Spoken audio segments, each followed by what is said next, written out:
Hey guys, tonight we're heading into the humid back streets of Kingston, Jamaica, where the night air hums with the buzz of scooters, distant dancehall beats, and something you can't quite name until it's too late. Imagine a figure strolling through the alleyways of the city in 1984, moving like smoke, dressed modestly, but with a grin flashing one unmistakable feature: a solitary gold tooth. Nothing flashy, just enough to catch the moonlight and make people wonder. This story isn't about gunfire echoing through streets or fiery speeches shouted in town squares. This is about the kind of man who could change the course of a city just by choosing to stay quiet. The kind of man who didn't need a bodyguard because no one was quite sure who was guarding who. And you, dear listener, probably wouldn't last 5 minutes in the heat of this man's silence. So, before you get comfortable, take a moment to like the video and subscribe, but only if you genuinely enjoy what I do here. And if you're settling in somewhere across the world tonight, drop your city and local time in the comments. It's always fascinating to see where these stories land. Now, dim the lights, maybe turn on a fan for that soft background hum, and let's ease into tonight's journey together. It starts on an unremarkable Tuesday, the kind of day where the pavement seems to sweat, the radios squawk out rhythms too fast to dance to, and the coconut man is out of ice again. But down by Spanish Town Road, under a dim street lamp near a crumbling patty shop, there's movement. A man walks slowly, hands behind his back like he's strolling through a garden. His shirt is plain, the collar loose from wear. His shoes, well-polished leather, click gently with each step, a quiet rhythm that gets lost in the city's heartbeat. But people notice, or more accurately, they pretend not to. Mothers usher their children back inside. Men at corners straighten up or quietly fade into doorways. And one boy, maybe 12, looks too long. The man stops, turns slightly, and smiles, just once. That single glint of gold stops the world for half a second. That's how people talk about him. Not with names, just with gestures. A tilt of the head, a lowered voice, a pointed chin in a direction followed by silence. He's called a lot of things. The gold-toothed Don. Silent Power. That man. But never his real name. Not in public. Not even by friends. Because in 1984, saying his name out loud was like tapping on a wasp's nest with a spoon. And yet, there's something oddly calming about him. He never raises his voice. Never rushes. Never argues. If a deal isn't right, he simply turns and walks away. And oddly enough, those deals often fix themselves, like the city rearranging its own furniture to suit his taste. This night, he stops at a corner where two young men are mid-argument over a broken boom box. The shouting dies instantly when they see him. He doesn't scold. He doesn't even ask.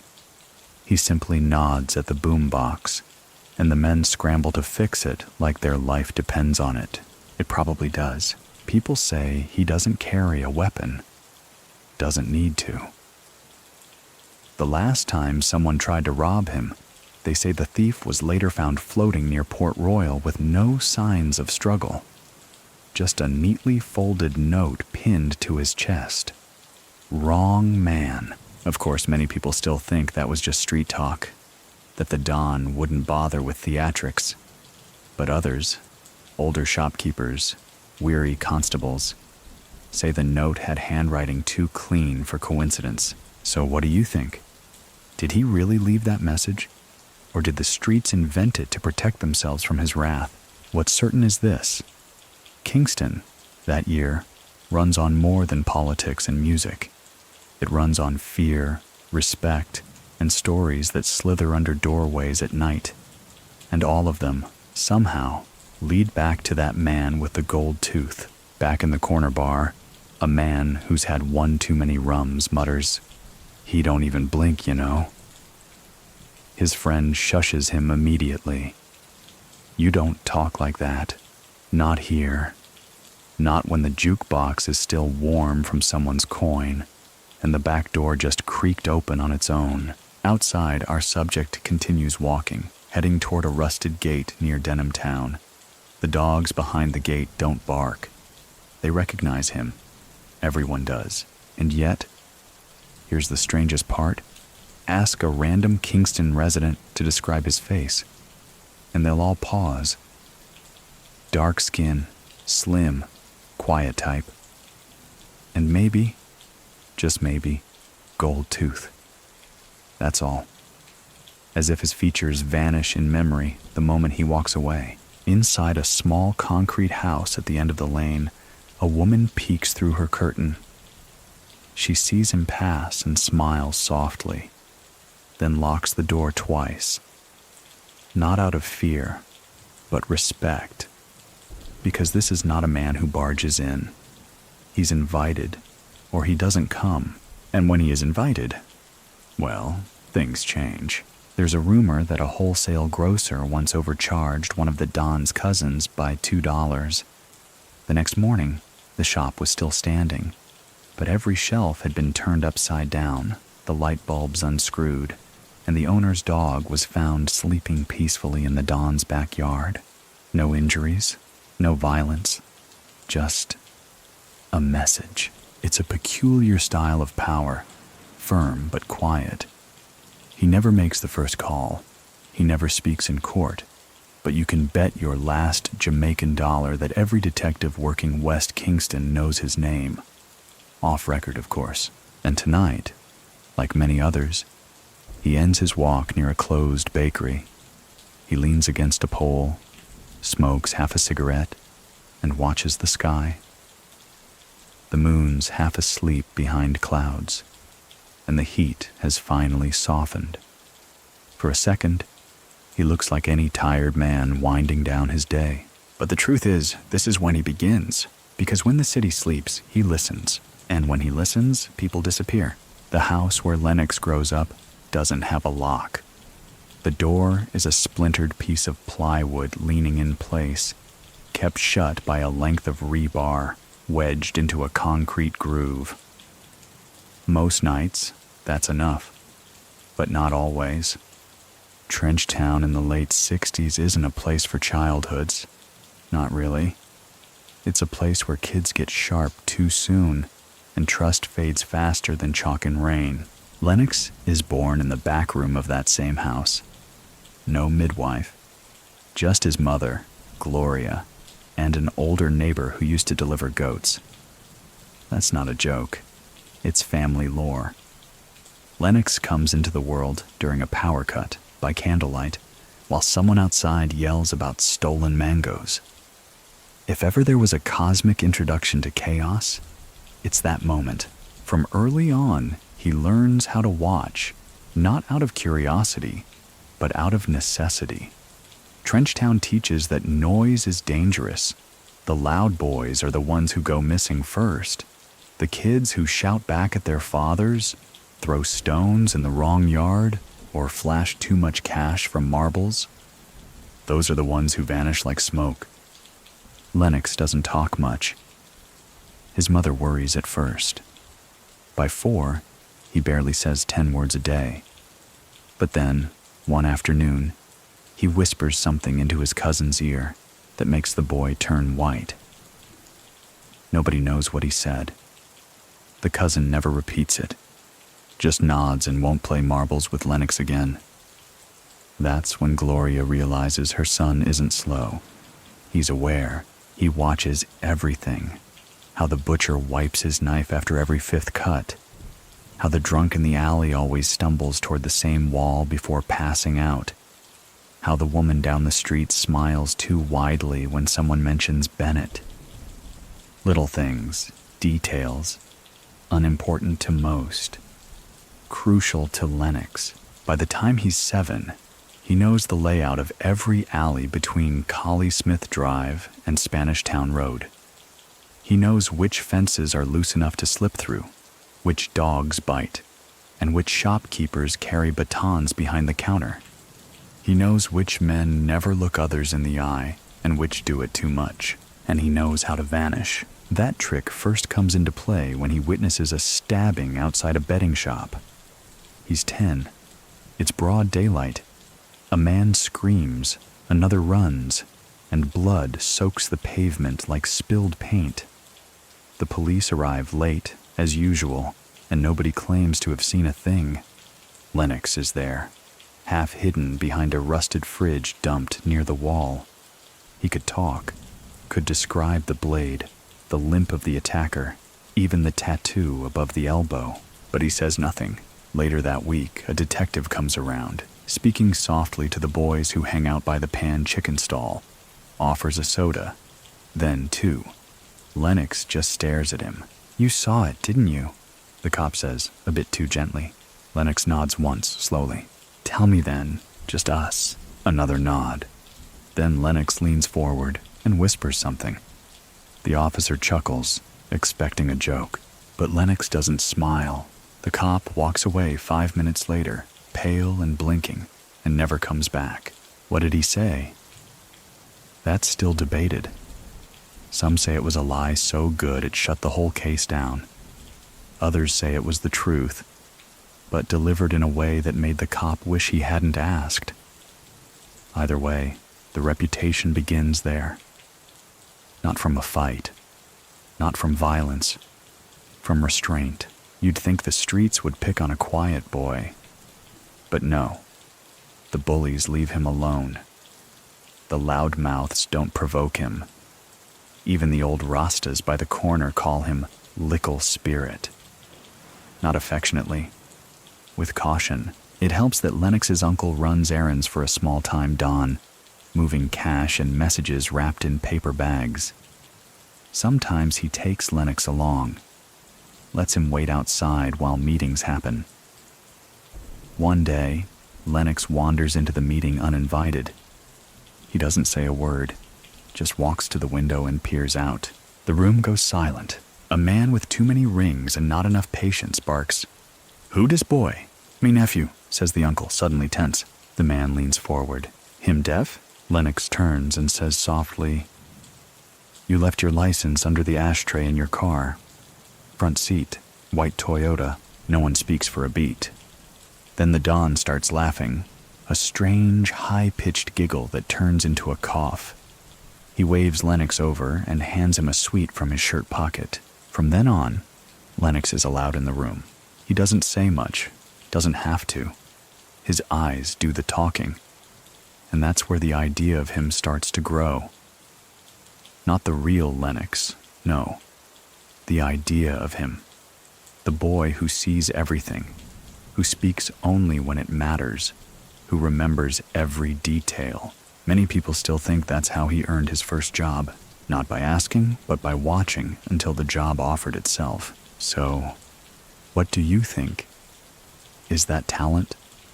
Or training? By 12, Lennox has a route. Not a paper route, something more useful. He carries folded messages between 4 locations: a barbershop, a record store, a tailor's shack, and the back room of a bakery that hasn't made bread in 5 years. Each time, he's given a small envelope, never looks inside, never asks, and no one tells him. One day he opens one. It contains nothing but a playing card, the Queen of Spades, nothing else. That night, the barbershop is raided, but not by police, by men in black jackets with no badges. They take nothing, just speak to the owner. The next morning, the shop is closed permanently. The chairs still spinning when the neighbors peek through the shutters. Lennox doesn't open another envelope again, and soon, people start calling him Star. Not because of fame, because you can't see him in daylight, and when you do, you'd better look fast. He doesn't smile often back then. Not yet. The gold tooth is years away, but the aura, that starts now. It creeps around him like the warm air before a hurricane. Quiet, sticky, full of promise and dread. There's a game kids play in the alleys called Fire Line. One child runs with a lit match, and the others race to blow it out before it burns their fingers. Lennox never plays, but he always wins, because somehow he gets others to hand him the match, already lit, and walk away before the game begins. By the time Lennox turns 13, he's already outlived 3 neighborhood heroes. One was shot over a game of dice. One got picked up by police and never came back. The last one just disappeared. No screams, no sirens, just a pair of unlaced sneakers left by the zinc fence. People move on fast in Trenchtown. There's no time for mourning when the lights keep flickering and the fridge hums louder than the neighbors' cries. But Lennox, he never forgets. He keeps a list. Not written, not spoken. Just mental entries etched deep behind his eyes. Names, faces, habits. The way old Mr. Chin counts change at the corner shop, always tapping the coin twice before passing it over. The way Sandra always bites her nail when she lies about who she's with. And most of all, the men who watch without blinking. Lennox watches them back. See? In Trenchtown, people are divided into 2 types, the loud and the long-lived. Lennox decides early he prefers the latter, and that means silence becomes not just a habit, it's a weapon.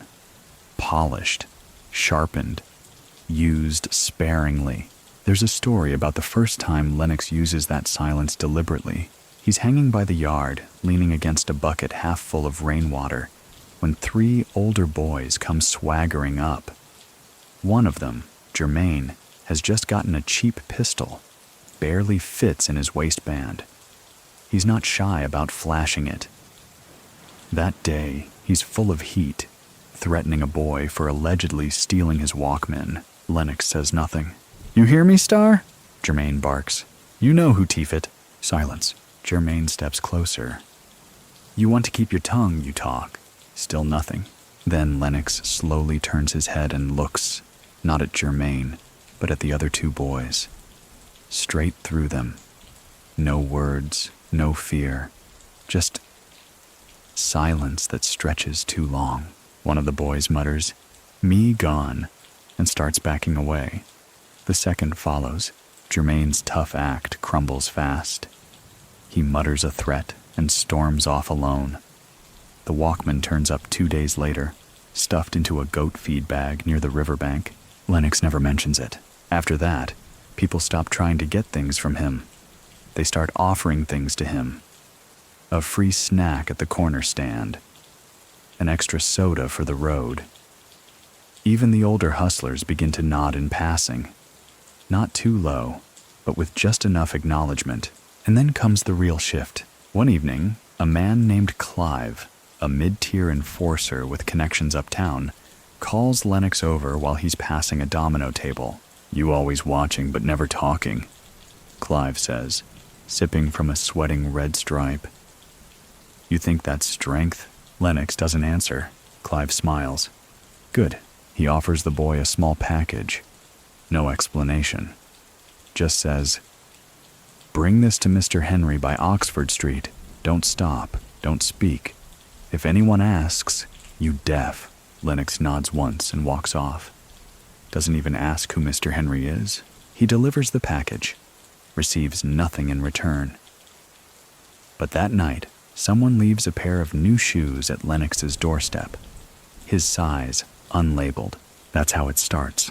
He becomes a carrier, not of drugs, not of weapons, but of trust, messages, information.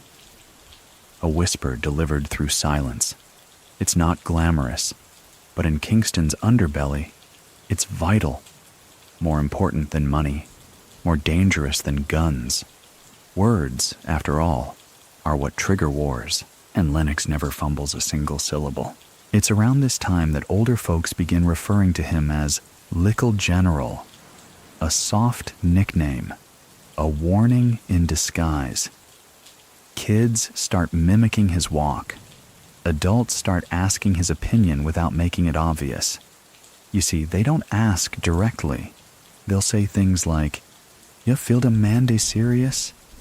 And then pause, waiting to see if Lennox blinks, if he shrugs, if he rubs his neck. He never does.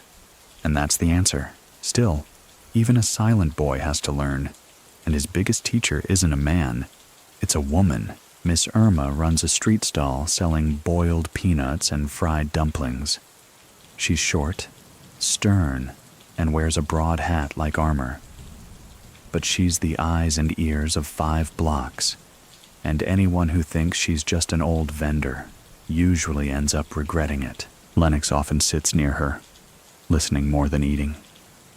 One day, she looks at him and says, "You can't live long in this place unless you master one ting."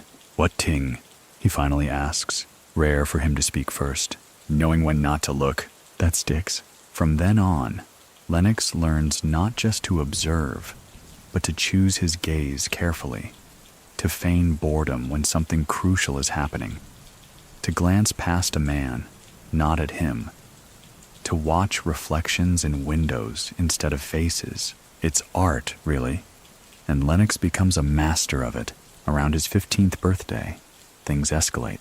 One night, a gunshot echoes through the block. Not unusual, but what follows is 3 men running, panting, bleeding. Lennox is nearby, hidden, watching. He sees who pulls the trigger, sees the hesitation, sees the dropped cigarette that starts a small flame in the dry grass.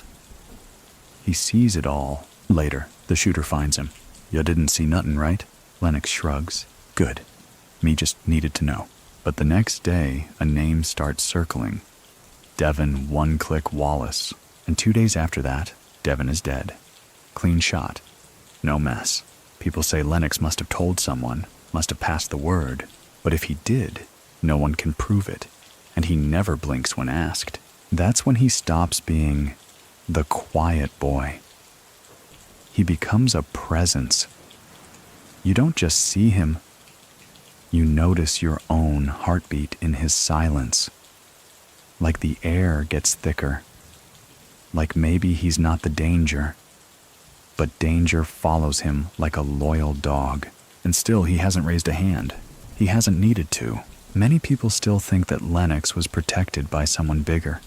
A shadow figure. An uncle, a Don, a ghost. But the truth? Maybe Lennox was the bigger figure.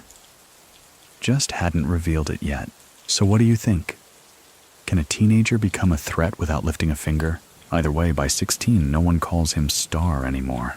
They call him Boss. The night is loud in West Kingston, even when no one's speaking. Radios blare from cracked windows. Dogs argue across rooftops, and scooters roar by with 2, sometimes 3 passengers clinging on for dear life. But in the middle of it all, a 16-year-old Lennox moves like fog, there, yet untouchable. These days, people nod when they see him, not because they know him, but because they don't want to know him too well. Knowing Lennox too well tends to come with side effects, some subtle, some permanent. It's a petty theft that changes everything. A teenage runner, new to the block, eager to prove himself, swipes a cash envelope meant for someone important. A simple mistake, stupid even. But in Kingston's underground ecosystem, even stupid mistakes are taken very seriously. The boy disappears that same night. Not dead, not beaten, just gone. And that's what unnerves people. There's no trace, no blood, just an empty bunk where he once slept and a faded school shirt on a clothesline that never got claimed. The following day, people start asking questions, quiet ones, suspicious ones. Lennox was seen near the shop. Lennox might have known the runner. Lennox could have. Then Lennox does something strange. He shows up at the local betting shop, one that operates with protection money greased through 3 different hands, and places a bet. Out loud, with a smile, on a horse named First Rule. The cashier stares at him a moment too long before scribbling the ticket. That smile, though, it includes just the slightest reveal of his gold tooth. The first time he's used it in public like punctuation. And people notice. The horse loses, but Lennox wins. You see, the rumor spreads not because of the horse, but because of the statement. He showed up, placed a bet, and left. Calm. Unbothered. As if to say, yes, I know what you think. And no, I'm not hiding. No one accuses him again. From then on, people call that moment the first rule. It becomes a kind of street myth. Not about gambling, about control. Lennox teaches an entire neighborhood something that day. Never explain. Let people decide what you did. Their fear will do the rest. Later that year, a man named Barrington tries to press Lennox for information. Barrington runs numbers, trades in whispers, and likes feeling important. He corners Lennox near a shuttered record store, smiling like they're friends. You know where him gone? He asks too casually. Lennox just stares. Come on, star. Barrington chuckles. Me nah report it. Just curious. Still nothing. Barrington sighs. So that how it be? No answer? And then Lennox does speak. Quiet. Even. Almost kind. If me did say something, you wouldn't be able to forget it. That's all. Barrington doesn't sleep for 3 days. Word gets around. Lennox doesn't threaten, doesn't shout. He suggests. And somehow, that's worse. Like walking into a dark room and hearing a match strike, but never seeing where it's coming from. That's when the adults start using a phrase, silent power, not in reverence, in warning. Even the cops begin to take a second look. Not openly, no one wants paperwork, but privately, off the record.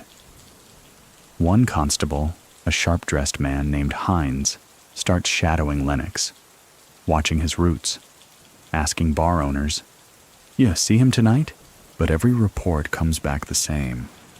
He was here, but nothing happened, which is exactly what makes the higher-ups nervous. A boy that quiet, that consistent, is either hiding something big or preparing something bigger. Around this time, Lennox begins frequenting the old tire lot on Collie Smith Drive, not to hang, to think. He sits on the same burnt tire every Tuesday at dusk, facing west, always alone. People wonder if he's meeting someone, or scouting, or maybe just watching the sky. One evening, 2 thugs, new to the area, unfamiliar with the rules, try to rob him there. One's got a knife, the other, just bravado. "Run your pockets," one says. Lennox looks up slowly, says nothing. They repeat the demand. He nods, reaches into his pocket, then pauses. "You sure? That's all." The one with the bravado steps back first. Something about the stillness feels wrong, like the air dropped 10 degrees, like the birds stopped singing. The one with the knife hesitates too long, and that's when a voice behind them says, "Wrong man." 3 shadows emerge from the alley. Not Lennox's friends, not even acquaintances, just 3 older men who happen to be watching, who respect silence, who owe favors, who hate seeing rules broken by amateurs. The 2 thugs limp away. Fast. Lennox stays seated. He never says thank you. He doesn't have to. Many people still think that's when the idea of protection around Lennox solidified, that the city itself began to conspire for him. So what do you think? Was it loyalty? Or something deeper?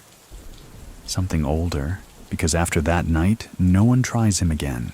Instead, people begin to test his influence in subtler ways. A local baker stops offering him free patties.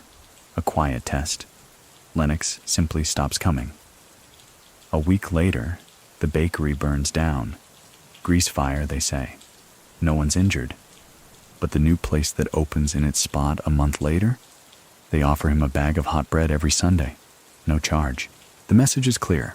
Don't play games with silence. Even the church catches on. Father Benjamin, a kind-eyed priest with a stubborn moral streak, starts praying for Lennox by name during services. Let the young men of this community walk paths of righteousness, he says, especially those with influence, especially Lennox. No one calls him out for it, not even Lennox, but he does start attending services. Just the back pew. No offering, no hymns, just presence. That presence is enough. And yet, through all of it, he hasn't committed a single public crime. No weapons, no brawls, no arrests, just momentum. Momentum is funny like that. You don't have to run, you just have to lean in. And Lennox is now leaning. His silence has shape. It fills rooms, changes temperatures, replaces words with pauses. And pauses, in the hands of a master, are lethal. Kingston pulses in two sounds, reggae and gunshots. The first is predictable, steady, hypnotic, almost comforting. The second, random, sudden, loud enough to scatter pigeons and remind everyone who's really in charge. But there's a third rhythm moving underneath both, a slower beat, more deliberate, and it belongs to men like Lennox. By the early 1970s, music and power in Jamaica are no longer separate things. They fuse. The Dons throw dance hall parties not for fun, but for influence. A hit track can be as lethal as a bullet if it's played in the right yard with the right name behind it. And Lennox, ever the quiet observer, is paying attention. He doesn't dance, never has. But he lingers near the sound systems, watches the selector swap records, notices which names make the crowd holler and which tracks die quiet deaths in the corner. He sees how DJs speak more truth in rhythms than politicians ever do in speeches. One night, a local selector named Raga D strings up his setup in Arnett Gardens. Lennox shows up just as the first record drops. The bass line thuds like a heartbeat. But what catches Lennox's attention isn't the song. It's the small exchange happening behind the speaker tower. A man in a red cap is passing a tape to a youth with dreadlocks no older than 17. Nothing unusual, except the red cap man works uptown. Government side. The youth is part of a crew that's been stirring up trouble downtown. That's the first time Lennox connects the dots. Music is the message, but also the messenger. Within a month, Lennox starts frequenting the record shops more often. Not buying, not selling, just listening, watching. Eventually, he starts sitting behind the counter at Topaz Sound, a tiny store that doubles as a listening booth and a hub for under-the-table favors. The owner, Big Ruben, knows everyone. And by everyone, we mean dons, DJs, dispatchers, deputies. If it's worth moving, Ruben knows the route, and usually the rate. One slow afternoon, Ruben offers Lennox a quiet deal. "Ya Goodwood face is seen? Goodwood quiet. Me need a man to drop something downtown. Not police business, not drug business, just music." Lennox nods. The delivery is a cassette tape, label torn, wrapped in brown paper. No instructions, no explanation. Lennox makes the run. The next day, a new track plays at a party in Tivoli Gardens. The lyrics are incendiary, a veiled diss to a sitting councilman. And just like that, political leaflets become less relevant. The street now votes through speakers. That's when Lennox realizes something. If you control what people dance to, you can control what they believe. And if you can do that without saying a word, you're already winning. So he starts building connections. Nothing formal, no contracts, just a word here, a nod there. Helps a DJ replace stolen gear. Finds a lost generator for a struggling sound system. Fixes a border dispute between two party crews, one from Seaview, one from Raytown, before it becomes bloody. He doesn't mediate with authority. He mediates with timing. Someone always happens to call him before things boil over. He always happens to be walking past the right street at the right hour. It's almost eerie. Many people still think Lennox had a hand in designing that whole moment. The way those tapes moved through the city like whispers with bass. But when you ask the DJs, they shrug. Me just know if star say run de rhythm, me run it. The irony? Lennox never owns a sound system, never spins a record, never holds a mic. Still, people call him the mute selector. It's also during this period that Lennox begins his habit of using music to send messages, private ones. He'll nod at a selector before a certain party, and that selector will know exactly what track to play second. Not first, not last, second. And that choice, maybe a Dennis Brown tune, maybe something more obscure, sends a signal to those listening. A crew in conflict stands down. A turf war pauses. A gun remains unfired. And all Lennox does is lean against a wall, arms crossed, gold tooth catching the streetlight, watching. He becomes such a fixture at the back of these parties that people start leaving him untouched plates of curry goat and drinks he never orders. No one invites him. No one tells him to leave.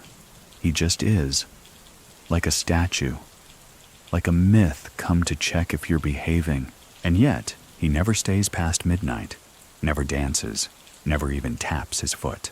Why you never dance, star? One selector once asks. Lennox only smiles. It becomes a riddle. Some say he doesn't dance because movement is weakness. Others say he once danced, and someone died, so he made a vow. The stories spiral out of control, as they often do when silence breeds imagination. So, what do you think? Was it superstition, strategy, or something deeper? By now, Lennox's silence isn't just his shield, it's his brand, and the music scene amplifies it. Everyone has something to say about the gold-toothed youth who never steps on the dance floor, yet somehow knows which record drops next. Even foreign promoters start hearing about him. A British crew visiting Kingston in 1982 asks for the youth with the mouth closed and the teeth gold. They don't want music advice. They want protection. Lennox doesn't accept, doesn't refuse. He just walks them to the airport the next morning and nods once. Their event happens without a hitch. That kind of favor? Priceless. And the favor bank starts to grow.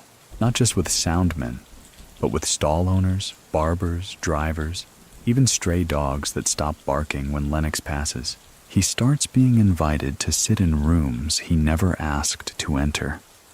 Quiet meetings where names are spoken once and never repeated. Men with power who suddenly realize they feel small when Lennox is present, all because he doesn't ask for a seat. He just stands still and lets the room notice the difference. That's the moment Kingston begins whispering something new. Him na need to talk. D-City talk fee him. The man with the van isn't a villain in the classic sense.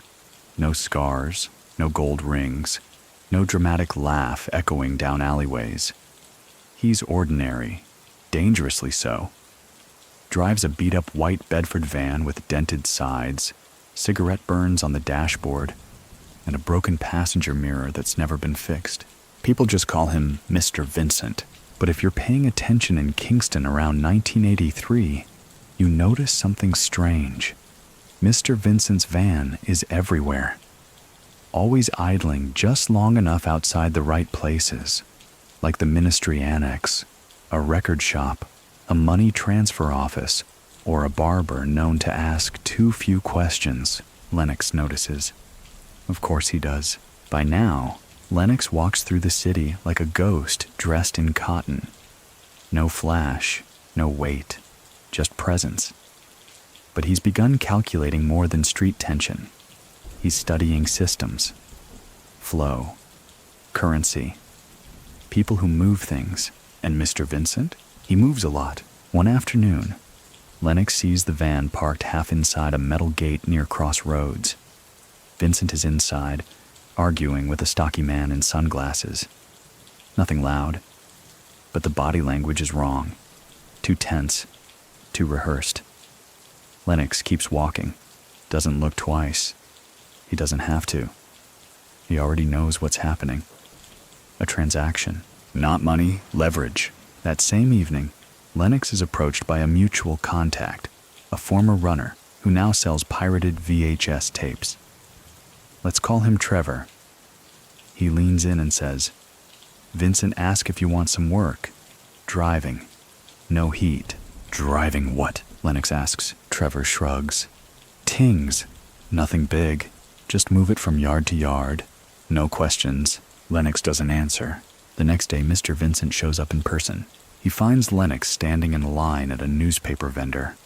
Doesn't say hello. Doesn't mention the job. Just steps beside him and says, "Ya ever notice people only read headlines but them whole life in the small print?" That's it. Then he walks off. Lennox shows up at the van the next morning, and that's how it begins. The cargo is never explained. Sometimes boxes, sometimes paper bags, sometimes nothing visible at all. Just Lennox in the passenger seat, watching streets roll by as if they're auditioning for something. The instructions are simple. Stay quiet, carry a clipboard, wear neutral colors. At first it's dull, until one morning Vincent lets Lennox see something. They stop behind an uptown bakery. A man in a suit approaches with a child's backpack. No exchange of words, just a nod. The backpack is placed in the van. They drive 3 blocks. Another man, this one in a Rastafarian tunic, receives the bag. But before he walks off, he peeks inside, smiles, and says, "Me tell you, say the ting clean. That bag didn't carry lunch." Lennox doesn't flinch. Vincent glances sideways. "Ya ever wonder why them use bakery?" Lennox raises an eyebrow. "People trust warm bread," Vincent says, "and trust make them blind." That's when it clicks. Vincent isn't smuggling drugs. Not the way most people think. He's moving documents, keys, prepaid phone cards, even election flyers before the public sees them. Information, strategy, movement. It's a network. And Lennox? He's not just the new courier. He's the silent conduit. Soon, he starts driving without Vincent.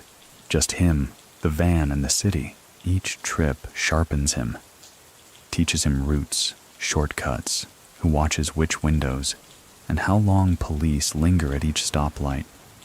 He studies the pattern of Kingston's chaos until it feels like breathing. One afternoon, a roadblock looms ahead. Unexpected, too clean. Lennox shifts the van into reverse without hitting the brakes, coasts backward into an alley, and disappears down a side road without losing speed. No panic, no words. The crates in the back stay untouched. That move earns him a new kind of trust. Not long after, Vincent hands him a key. "Ya, ready to run solo?" Lennox doesn't answer, but he takes the key. From that moment, the van becomes more than transport. It's camouflage, a moving room, a diplomatic pouch on wheels. No one stops it. No one searches it. Because everyone believes it's just that van, driven by that youth who never says much.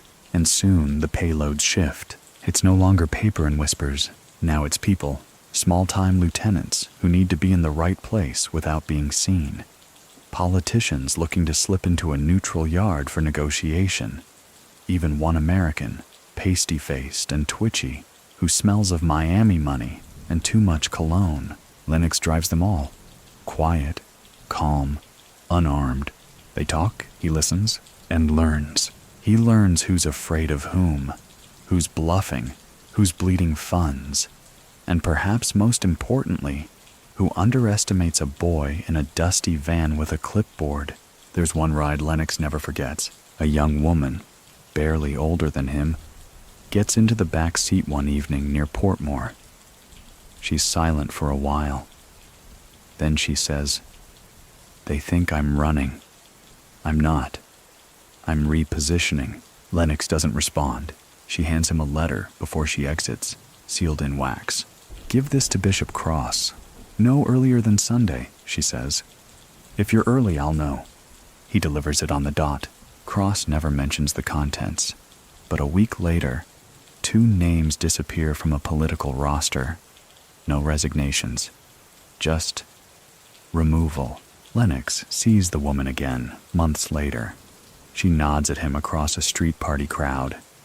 No words, no smile, just acknowledgement. That's how Lennox starts building something more dangerous than an empire, a reputation without action. Many people still think the van never actually held anything, that it was a decoy, a myth on wheels. But then again, so is Lennox. So what do you think?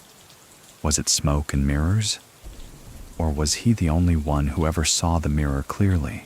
Eventually, the van disappears. One day, it's parked near the old slaughterhouse. The next day, gone. No tow truck, no witnesses, just gone. But people keep talking about it for years. And any time a new white van shows up in the area, kids joke, better check the driver's teeth. Because now, the city doesn't just remember Lennox's silence, it remembers his routes. If Jamaica has a complicated love affair with anything, it's with family. Bloodlines stretch across oceans, across decades. And sometimes, the people closest to you arrive wearing accents you don't quite recognize, bearing gifts you didn't ask for, and stories you probably shouldn't believe. Enter Marcus, Lennox's American cousin.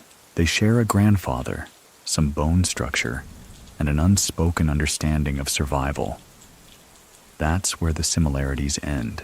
Marcus shows up in the summer of 1983, fresh off a flight from JFK, smelling like Drakkar Noir and duty-free liquor.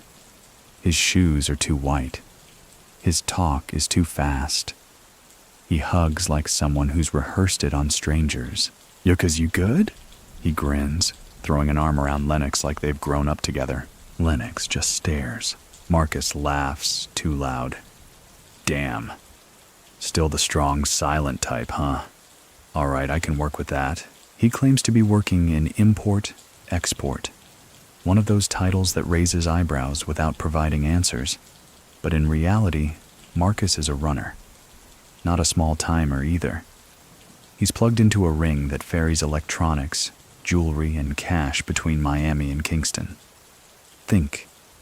Shortwave radios hidden inside rice sacks, VCRs full of rolled dollars, airline stewardesses with too much luggage for a 2-day layover. Lennox listens. Not to Marcus's boasts, but to what he doesn't say. There's a moment, mid-conversation, when Marcus mentions a mishap in Queens. The way his voice dips, the way his hands twitch just slightly, tells Lennox everything. Marcus isn't just visiting. He's displaced. The streets confirm it days later. An old man who sharpens knives behind Coronation Market whispers to Lennox, "Your cousin running from Bronx problems. Big ones." Lennox doesn't react, but he begins watching Marcus more closely. Still, family is family. And Marcus, whatever trouble he's brought, also brings opportunity. He introduces Lennox to something rare, volume. Where local networks crawl, Marcus operates in bulk. One day, it's 10 Motorola radios. Next, it's 4 car stereos, half stripped, ready for reassembly. Marcus isn't just moving goods, he's moving data, codes, frequencies, shipping routes, and it fascinates Lennox. Not because of the money, not even the risk, but because Marcus represents scale. For the first time, Lennox sees how his quiet system of street favors and whispered exchanges might plug into something bigger, something continental. So he starts adapting. One morning, Lennox arrives at the yard with a blueprint sketched on old newspaper, a layout of the port, arrows, loading times, guard rotations. Marcus blinks. "Where'd you get this?" Lennox shrugs. "No, seriously, who gave you this?" "Nothing." Marcus stares, then laughs again. "Yo, you scary, you know that?" Together, they begin experimenting. Marcus handles the airport connections. Lennox manages the street-level distribution. They start with small goods, bootleg tapes, Walkmans, cheap sunglasses. But soon, the shipments get heavier. Cuban rum, Russian watches, even a few handguns, though Lennox never touches those directly. He's careful, always. He doesn't let Marcus drag him too deep. He watches for signs, loose talk, reckless behavior, and it comes inevitably. Marcus starts throwing parties, big ones. He invites DJs, women, even minor politicians. One night, someone lets off a round in the air for no reason. That's when Lennox stops showing up. He doesn't confront Marcus. He doesn't argue. He simply withdraws. And Marcus notices. "You think you better than me?" he asks one day, his voice raw. Lennox looks at him, quiet, almost sad. "No," he says at last, "just quieter." Many people still think Lennox cut ties then, that he vanished from Marcus's operation without warning. But that's only half true. What really happens is subtler. Lennox absorbs what he needs, routes, contacts, timing, and leaves the rest. He's not after glory. He's after infrastructure. And Marcus? He doesn't fall. Not immediately. But the cracks are there. Customs seizes a container. Someone flips in Brooklyn. 2 of Marcus's crew get picked up near Runaway Bay with half a crate of scrambled cash registers. Then Marcus disappears. Just like that. Gone. No goodbye. No body. Some say he caught a boat to Cuba. Others claim the Colombians took him. One theory. He tried to use Lennox's name for protection and found out the hard way that silence can't be borrowed. Lennox never comments, but a week later, he's seen walking the old port again, alone, stopping at the loading docks, watching the tides. And from then on, his network expands, quietly, smoothly, deliberately. So what do you think? Did he plan Marcus' fall, or just prepare for it? Because if silence is power, then listening is prophecy, and Lennox has been listening his whole life. It starts at a roadside cookshop. Smoky air, chicken skin hissing over charcoal, and plastic chairs that creak under the weight of men who don't laugh much. The kind of place where deals happen between bites, and everyone knows whose plate not to look at for too long. That day, Lennox is just passing by. He doesn't sit, doesn't order. He barely glances at the smoke curling above the zinc roof, but something catches his eye. A man with a blade tucked into his waistband. Too obvious, too shiny. Another man with one shoe off, fingers twitching near his pocket. There's a tension in the air, thin, dry, just waiting for the right matchstick. The argument is low at first, someone accusing someone else of cutting the line, but it escalates. Fast. A stool topples, a bottle breaks. Then the man with the blade lunges, not at his accuser, but at the cook. The cook doesn't see it coming. Lennox does. In one motion, Lennox steps in, not aggressively, not with panic, just smooth, like someone reaching for salt. He grabs the attacker's wrist mid-swing, doesn't twist, doesn't shout, just holds it, and stares. The man freezes. You see, it's not the grip that stops him, it's the eyes, those still, unblinking, depthless eyes that suggest things. Not threats, not promises, just outcomes. The attacker looks away first. Always a bad sign in this city. But Lennox doesn't press. He lets go, steps back, and leaves. No words, no police.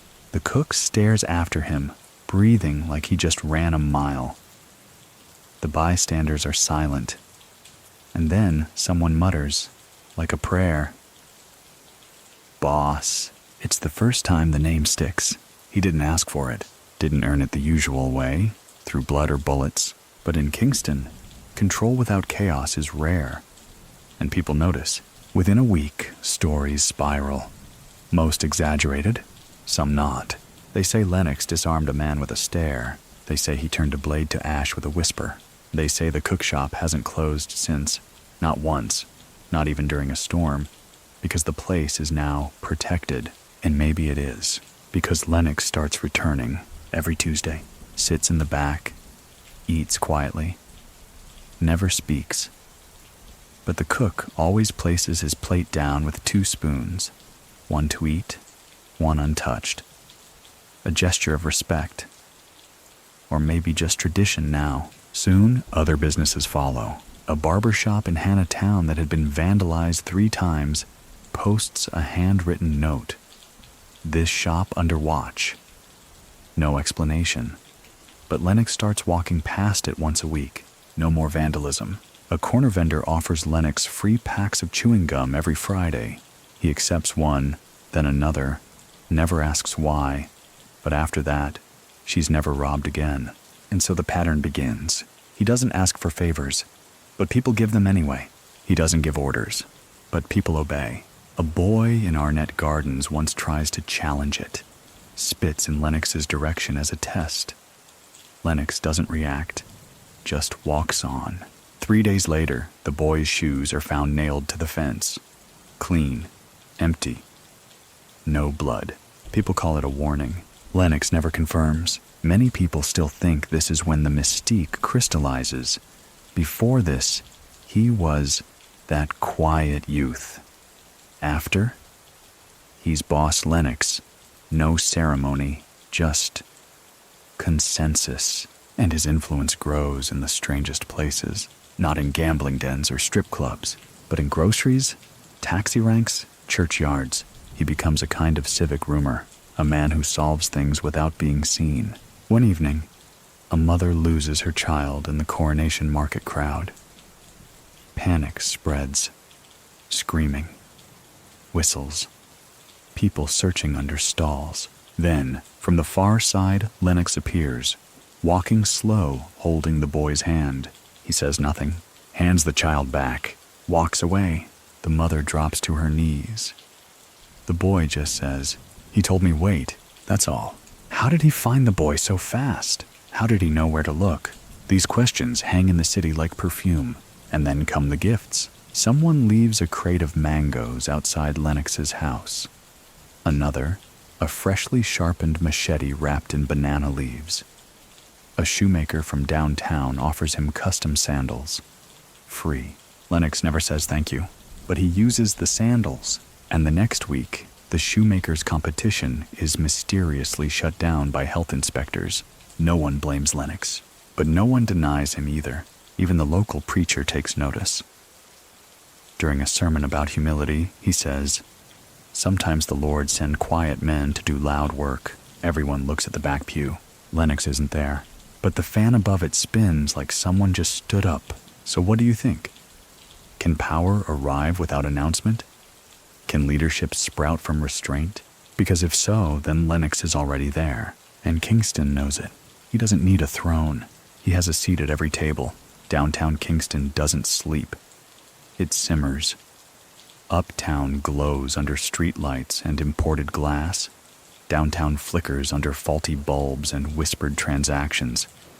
Between the two, a delicate line few dare to walk. Lennox walks it, not just physically, but politically, socially, emotionally. The kind of man who can sit with a banker in Halfway Tree at noon, then disappear into a trench town courtyard by dusk without missing a beat or raising suspicion. But the secret isn't charm, it's obligation.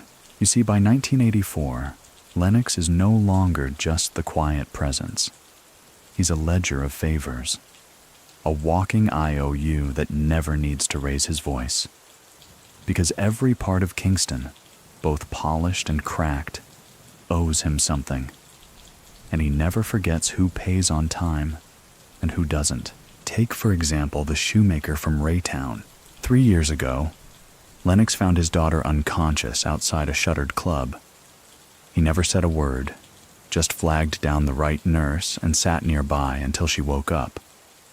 The girl recovered. The father didn't forget. Now, Lennox wears only that shoemaker's work. Nothing flashy, just durable, soft leather soles that glide over concrete like water. Then there's the uptown pharmacist. White coat, clean collar, and an imported Peugeot parked outside. He once needed an envelope moved from Kingston to Port Antonio without delay, no questions asked. Lennox made it happen. In return, a locked cabinet in the back of the pharmacy holds a discreet box labeled herbal. Only one person ever collects from it, Lennox.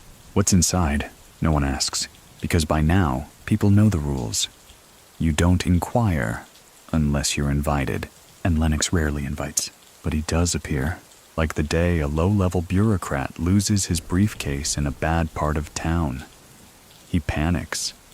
There are documents inside, real ones, with signatures and seals. Career-ending stuff. He files a report, pleads with the local precinct, gets nothing. Then, 2 days later, the briefcase shows up on his doorstep, untouched, no note, just the faint smell of goat curry and old rum. The man doesn't sleep for a week. Then one day, he walks into a bar Lennox frequents, slides an envelope under the table, and walks out. Lennox doesn't open it for days. When he does, it contains a spare key to a records room, just in case, because now favors don't end in cash, they end in access. And access means power. The truth is, Lennox doesn't want to be rich, not in the gold chain, mansion on the hill way. He wants leverage, the ability to move through the city like smoke, uncontained, necessary, and never questioned. Many people still think he used blackmail, that he had a stash of tapes, letters, photos. But those who knew him best say otherwise. Lennox never needed proof, says a man who once ran ballots for a local MP. He just knew when you were lying, and that was enough. There's a story, possibly true, definitely whispered, about a real estate deal in 1983. A developer tries to bulldoze 3 homes on the edge of downtown, claims he's got approval, claims the families inside have been compensated. They haven't. On the day the machines roll in, the tires are already slashed, the operators never show, and the night guard quits before sunset. No threats, no slogans painted on walls, just a note left under a teacup in the foreman's trailer. Try again tomorrow, but tomorrow belongs to me. The deal dies, the families stay. No one ever traces it back to Lennox. But the next time the developer visits Kingston, he brings a gift, a gold-plated Zippo lighter with the initials LW etched on the bottom. He never asks if it reaches the right hands.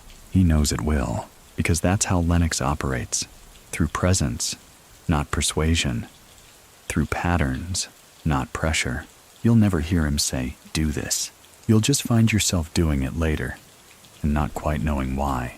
Uptown notices, not just the petty officials or minor league lawyers, the big players, the ones who shape zoning laws, who fund campaigns, who dine behind tinted glass and imported wine.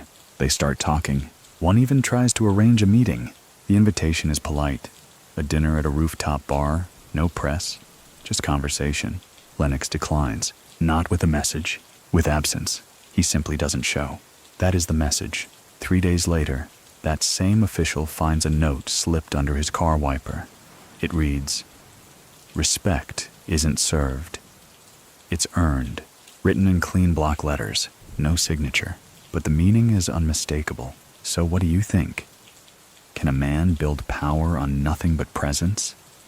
Can the weight of silence outlast the loudest shout? In Kingston, it appears so. Because from Spanish Town Road to Hope Road, from government doors to vendor stalls, a quiet rule has emerged. If Lennox walks through, you step aside, not out of fear, out of recognition that here walks someone who's not bound by side, downtown or uptown, but bound only by what he chooses to remember. And he remembers everything. The rumors start long before anyone ever sees the pistol. They say it's gold-plated, that it once belonged to a Cuban general, that it can't fire more than one bullet, because you won't need more than one. They say Lennox keeps it under his bed, inside a Bible hollowed out to fit the exact shape. But here's the truth. No one has ever seen him draw it. Not once. And that's what makes people afraid. Because it's not the weapon that gives him power. It's the possibility of it. The idea that somewhere, in all that silence, there's a line. And if you ever make Lennox cross it, you'll find out just how cleanly that silence can end. It starts when a rival crew leader, known only as Pilly, makes the mistake of disrespecting a truce.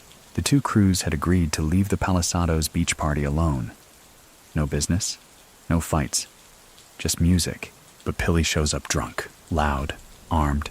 He pushes past the gate, grabs a microphone from the selector mid-song, and announces that anybody who tinkdom control Kingston better come test now. People freeze. The DJ cuts the rhythm mid-beat. The air turns electric. And that's when someone in the crowd mutters, not loudly, but just enough. He talking to Lennox. Now most men would respond, raise a hand, throw a bottle, send a warning. Lennox, he walks out of the crowd, slowly, hands in pockets. He stops 6 feet away from Pilly, says nothing, and smiles. That same crooked, gold-glinting smile that has no warmth, just certainty. Pilly falters. What you smilin' for? He says, louder than needed. Lennox steps forward. 1 step. Pilly backs up. I don't mean nothing, Star. I was jokin'. Still no words from Lennox. Then someone whispers something to Pilly. No one knows what it is, but Pilly turns white, drops the mic, leaves the party. He's never seen in Kingston again. Gone. Just gone. Some say he fled to Montego Bay. Others say he started fresh in London. One version claims he joined a church in Spanish Town and never speaks of his past. But everyone agrees he saw something, or felt something. Something that didn't need to be spoken. And that's when the legend of the gun without a trigger begins. Word spreads that Lennox carries a sidearm, but it's not for violence. It's a symbol, a boundary, a last resort punctuation mark he's never had to use. People start saying things like, you cross him, you don't hear bang, you hear nothing. Or, if the gold tooth shine, duck, the myth does its work. Even police officers tread lightly. One sergeant, new to Kingston, brags about how he's not afraid of no man, silent or not. He makes a show of hassling Lennox one afternoon, asks him to turn out his pockets in the middle of Coronation Market. Lennox does, calmly. Nothing inside but a key, a comb, and a neatly folded slip of paper. The sergeant unfolds it. It's blank. He looks up. Lennox is already gone. The next morning, that same sergeant is reassigned to Port Antonio. No formal explanation, no protest, just moved. That blank paper? It gets pinned on the station notice board. No one touches it. Even the senior inspector doesn't take it down. So what do you think? Did Lennox pull strings? Or did the city do it for him? The truth is, perception became Lennox's greatest weapon. And the myth of the gun, whether it exists or not, is his most lethal illusion. A man who might shoot is more dangerous than a man who will, because you never see it coming. Even the Dons respect that. There's a meeting. Quiet, back room, candlelit, between Lennox and 2 uptown shot callers who've been trying to split the port routes for weeks. No fists, no guns, just voices, until the shorter one starts getting too loud, starts calling names, starts acting like he's safe.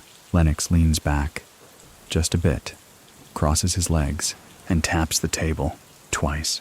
Not hard, just enough.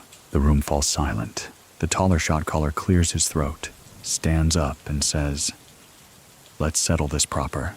The shorter one doesn't speak again for the rest of the night. Afterward, that same man begins wearing a small gold cross around his neck. Rumor says it was a gift from Lennox, but the clasp is broken. It doesn't close, as if it's there just to remind him, not protect him. That's the beauty of the myth. Lennox doesn't have to act. The city does it for him. And the more he doesn't use the gun, the more powerful it becomes.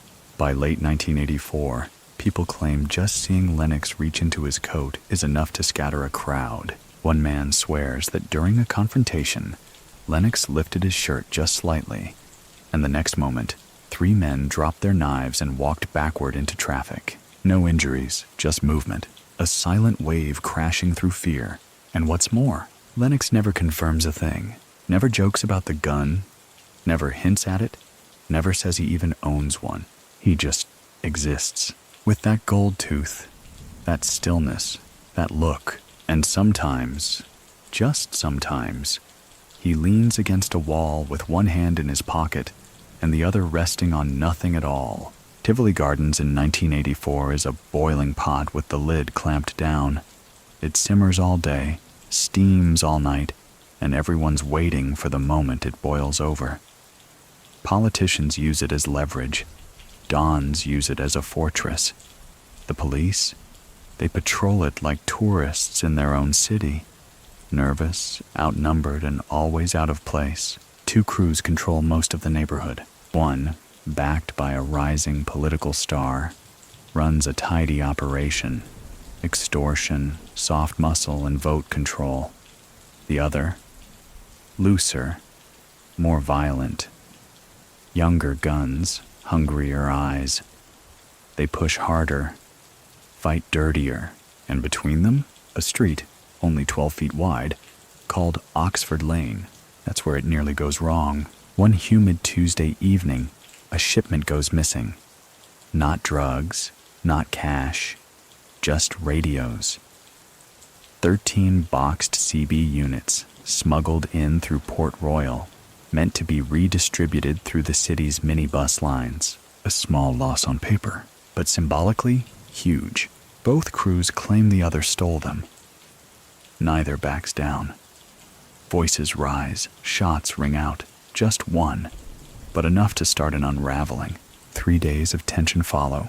Markets close early. Kids stay indoors. Old men pack up domino games before sundown.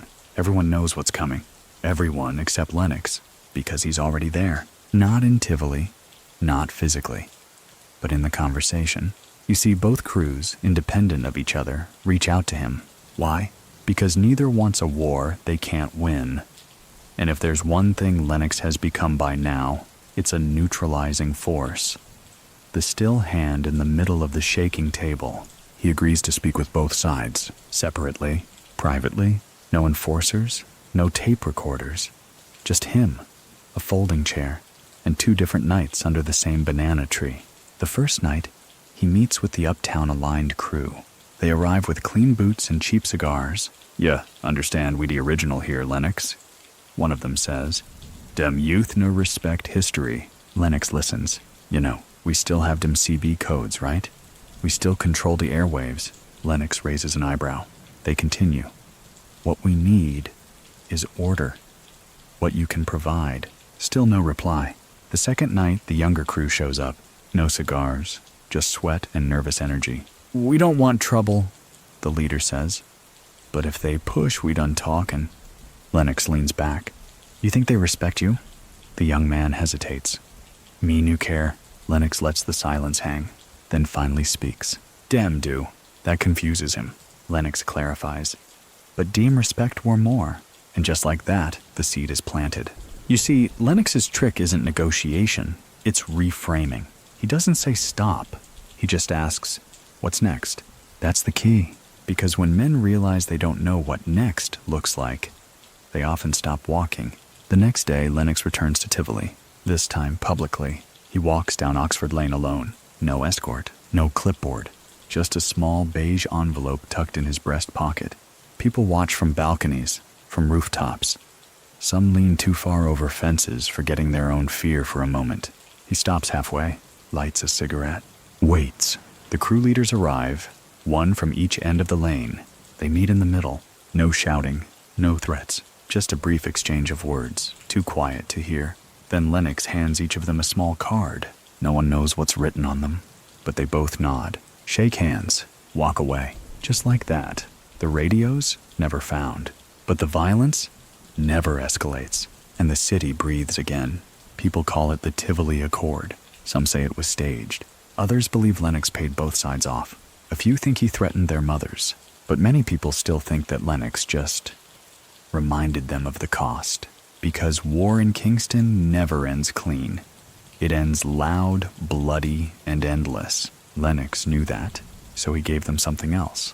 A pause. A moment to look at each other and ask, what are we really fighting for? That's more powerful than any gun. In fact, 2 weeks later, both crews hold a party, together. One selector, 2 sound systems, no incidents.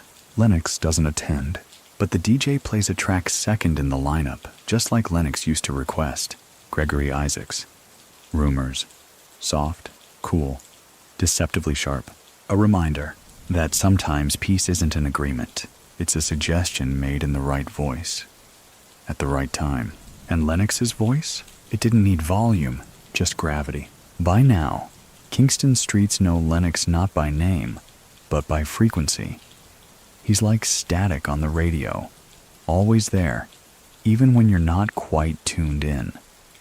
And lately, that signal's been bouncing between 3 very specific places: Cuba, Miami, and home. It starts with rum, not the cheap plastic bottle kind that burns holes in your liver. We're talking Havana's finest. Dark, aged, smooth as jazz played low in a smoky room. The kind that whispers class, even when it's tucked into hollowed-out radios and smuggled past sleepy port inspectors. Lennox doesn't deal in cases. He deals in routes. And in 1984, he finds a route that changes the game. Cuban rum flows quietly into Jamaica. Miami electronics come back in return. In the middle, sound systems. Dancehall culture becomes the perfect camouflage. Here's how it works. Club owners in Kingston want speakers, amps, wires. The new tech from Miami costs too much, and customs red tape moves like molasses uphill. But if you know the right people, a turntable can arrive inside a suitcase of dirty clothes. A subwoofer gets broken into 4 parts, disguised as washing machine motors. A car battery becomes a shield for hundreds of cassette tapes. Some bootleg, some priceless. And who knows the right people? Lennox does. He doesn't run the operation. That's not his way. But he sets it in motion. He builds a triangle. 3 points held together by silence, timing, and plausible deniability. He uses clubs to make it legitimate. Not big ones, small joints. Smoky, loud, unlicensed but respected. They're fronts, yes, but they also become hubs. One is called Mango Yard, another Blue Moon Sound. The third? Simply Room 9. No sign, no flyer, just a red curtain. They operate a few nights a week. Not every night. That's key. You don't want rhythm. You want unpredictability. Lennox knows this. And when those clubs buzz, Kingston listens. The rum flows, the electronics arrive, and Jamaica's black market hums like a freshly grounded amplifier. But this isn't just about nightlife. This is commerce with rhythm. At Room 9, there's a man named Colas. Big glasses. Always wears brown loafers without socks. He sells camcorders out of a janitor's closet. You tell him your cousin's name in Miami, and he opens the door. At Mango Yard, a woman named Aisha writes numbers on coasters. She's not flirting. She's quoting exchange rates. And at Blue Moon, there's a safe in the wall behind the mixing deck. Inside, not cash, just bus tickets, ID cards, and one very specific key, labeled Real A Havana. What does it open? Nobody knows. But every time someone asks, the bartender just pours a little more rum and says, "Don't worry, Star. The Don already unlocked it." They mean Lennox. He's never seen inside the safe. He doesn't need to, because once again, his genius isn't in owning things, it's in linking them. He connects dots other men don't even see, like how the shortwave radios being smuggled in from Miami use the same bandwidth as Jamaican patrol dispatch, or how the empty rum crates can be reused to ship stolen pharmaceuticals to Curacao, hidden beneath banana skins. He doesn't touch the product, he just adjusts the current, and people move. The cops know something is happening, but there's no noise, no dead bodies, no turf disputes, just business, and that's harder to stop. One night, a plainclothes officer tries to infiltrate room 9. He makes it as far as the bar before a track cuts mid-song, and the lights dim for exactly 5 seconds. When they return, the officer's wallet is gone, and in its place, a folded napkin. On it, "You're out of range." He transfers departments within the month. Many people still think Lennox ran a ghost crew. A dozen invisible workers who made things happen without being seen. But in truth, it was the city itself. People helped him not because they were paid, but because they owed. Because one time, a generator failed at a party, and Lennox showed up with a spare battery before anyone called. Because a selector's brother got arrested and was quietly released the next morning, no paperwork filed. Because one night, in 1982, a customs officer's mother needed a hospital bed, and somehow, there was one waiting. So what do you think? Can logistics be an art form? Can smuggling sound like music if played in the right key? If so, Lennox is Mozart with a shipping manifest, and like all great composers, he lets others perform the notes, but he conducts it all, quietly, with one hand in his pocket, and the other always free, just in case. It starts with a photograph, black and white, slightly curled at the edges, an overhead shot of the portyard, grainy, taken from a rooftop or an office tower. Who knows? In the foreground, 2 men are circled in red. One wears a baseball cap. The other, a plain shirt, loose collar, head turned. But anyone who knows the street recognizes him immediately. Officer Leroy Gray. He's the kind of cop who reads too many detective novels, always scribbling in a notepad, always asking the sort of questions that mean nothing now, but start making sense later. He doesn't smile much, and he never takes the money, which makes him dangerous. By early '84, Officer Gray is tracing patterns no one wants him to trace, seemingly unrelated things. Shortwave radio interference. Shipping manifests altered by a single digit. A warehouse near Red Hills that never has any listed tenants. It all leads him to one name, Lennox. But here's the thing about chasing ghosts. The closer you get, the less sense the world makes. Gray starts pulling files, calling in favors, even tailing vans. And he's good, better than most. He sees the triangle, Cuba, Miami, Kingston, and begins piecing together the tempo. But every time he gets close, the file goes missing. Witnesses change their story. One man even swears he's never met Lennox, while wearing a pair of sandals custom made by Lennox's shoemaker. It's like the whole city rearranges itself to block the view. Still, Gray keeps pressing. He questions a port worker who gets fired the next day. He visits a sound system party and ends up with a slashed tire and a warning note. There are some songs you don't remix. He doesn't listen, because Gray thinks he's the exception, the honest man who can walk through fire without getting burned. And then, one Thursday he disappears. No headlines, no press conference, just gone. His house is left unlocked. Food in the fridge. Notebook on the kitchen table, half written. The last line, "Ask Ruben about room 9. Ruben denies knowing anything. Of course he does. The official record says Gray took a leave of absence. Stress, family issues. Unofficially, the city just nods and says, he asked too many questions. Many people still think Lennox had something to do with it. But what's strange is that no one ever says it with anger.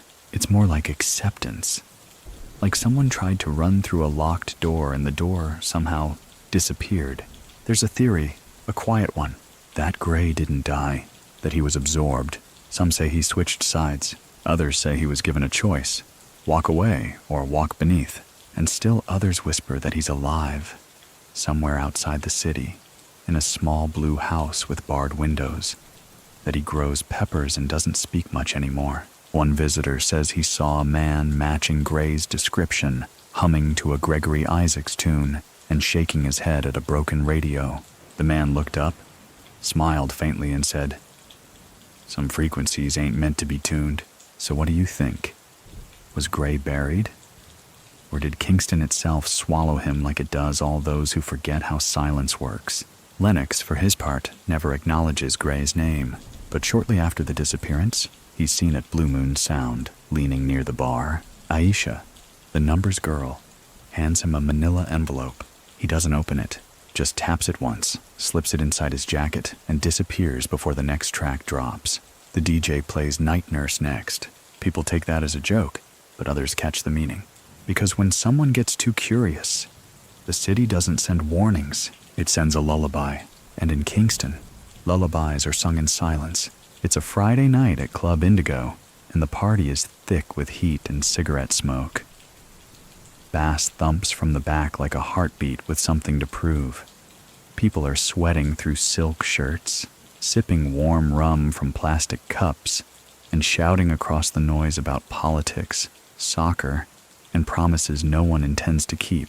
Lennox is there, in the corner, as always. He's not drinking, not dancing, just watching. But something's different tonight. People begin to notice. He's not leaning like usual, not casually angled against the wall like a coat rack with secrets. He's still, too still. His chin slightly lowered, his hands tucked inside his pockets like he's bracing for rain that hasn't yet fallen. And there's music playing, a slow groove, but he's not even tapping his foot. Then someone leans over and whispers, "He never dances." It seems simple, almost forgettable, but that phrase, it echoes, because the more people talk about it, the more they realize they've never once seen Lennox move to music. Not a sway, not a shoulder roll, not a head nod, not even as a boy. And that's not normal in Kingston. This is a city built on rhythm. Babies born to drum beats, arguments settled by rhythm clashes. Dance hall isn't just culture, it's currency. So when a man doesn't dance, it means something. Some say it's superstition. He lost someone, an old selector claims. A girl. They danced once. Next day she was gone. Others claim it's about control. "You don't want to show weakness," says a street vendor, slicing mango by lamplight. "When you dance, you're vulnerable, exposed." And then there are the stranger stories. One bartender swears he saw Lennox once, years ago, alone on a rooftop after a party, quietly moving to a song only he could hear. A single spin, one step, then nothing. So what's the truth? Hard to say, but here's what we know. Lennox attends the parties. All of them. The big ones. The secret ones. The ones where politicians make shady alliances in back booths. And every time, he posts up near the sound system. Not to enjoy the music, to listen to the transitions, because that's where the secrets live. Not in the songs, but in the moments between them.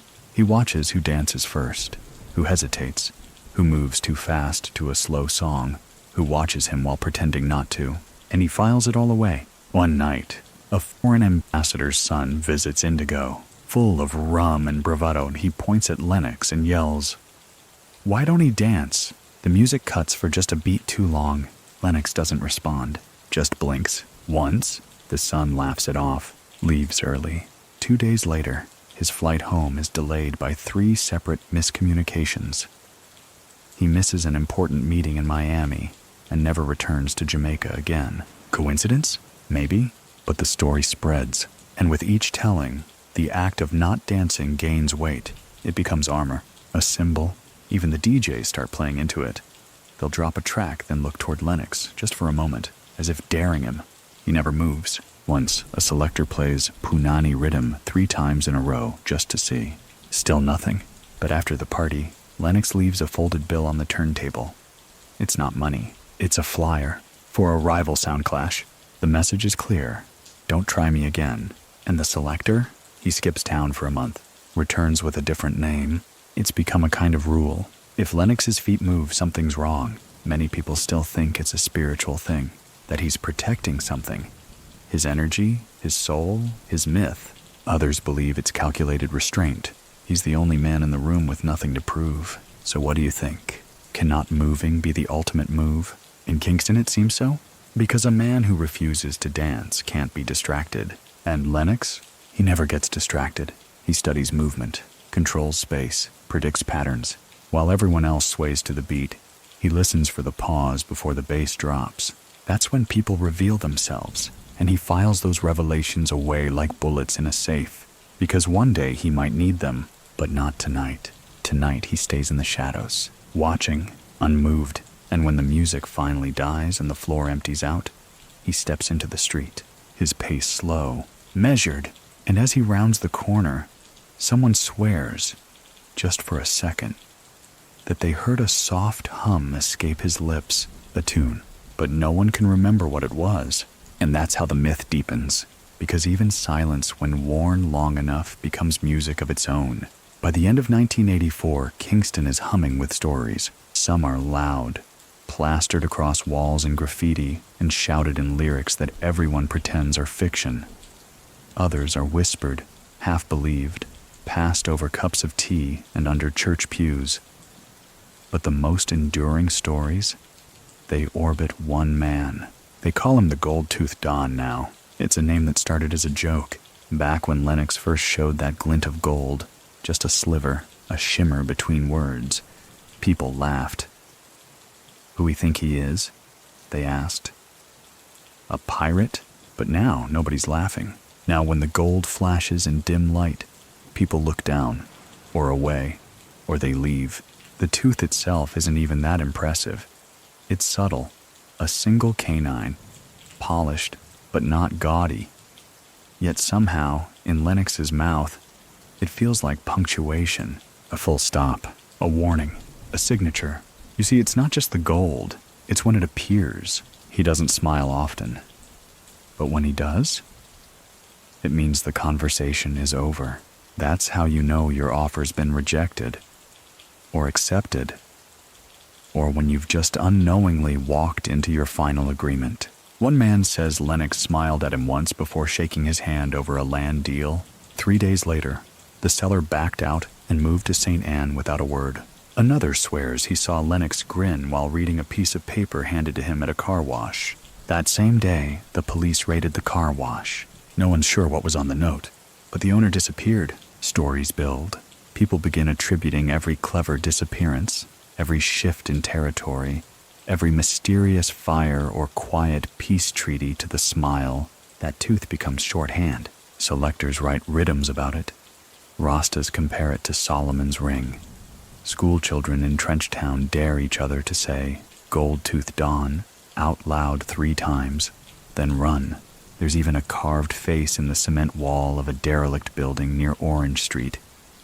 Primitive, childlike, but unmistakable. Stern eyes, no mouth, just a single gold spot where a tooth would be. No one takes credit. It just appears one morning. Even the dawnmen who think they're above myth keep the name in their back pockets. Because what if? That's the genius of it all, the what if. Lennox has built a brand from suggestion. He's let the city fill in the blanks. A gold tooth is tangible, but the power behind it, that's folklore. And folklore doesn't die. One night, a woman from Harbor View swears she saw him on the beach, just walking, alone, barefoot. She says the moon hit just right, and for a moment, his smile lit up the waves. She went home and burned every letter her ex ever sent. Why? Because that man not meant for this world, she says. Him walk with ghosts. But is he a ghost? Or just the best player in a city full of noise? Because here's the twist. Lennox never names himself. He's never said Dawn, never claimed turf, never branded a crew. He doesn't have soldiers. He has favors. He doesn't give orders. He gives options. Many people still think that's why he lasted as long as he did. While others burned bright, Lennox flickered, stayed low, let people write the story while he just existed inside it. So what do you think?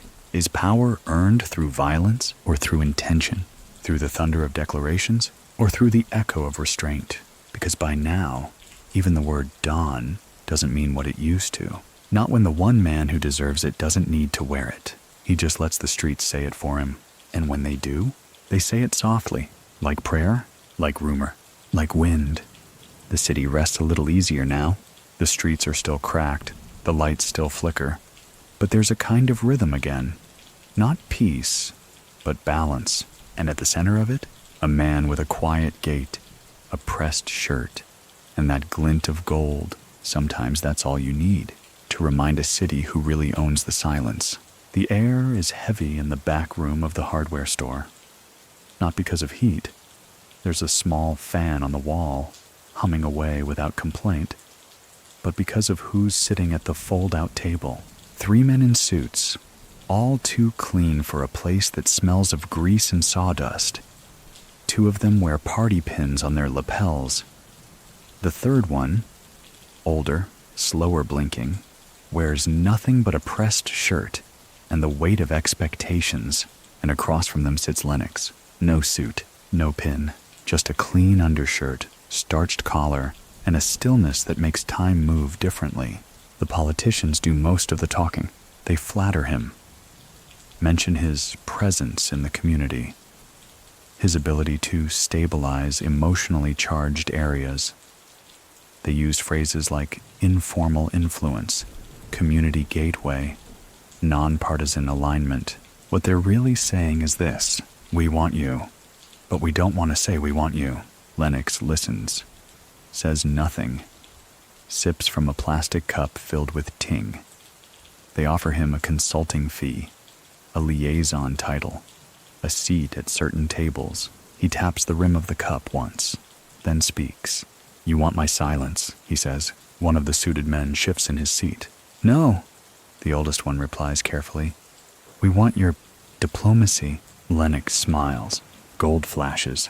"You don't pay silence," he says. "You owe it." The older man nods slowly. He understands. They won't own Lennox. No one will. But they'll need him. Again and again. Not for words, for weight. And just like that, Lennox becomes more than a rumor.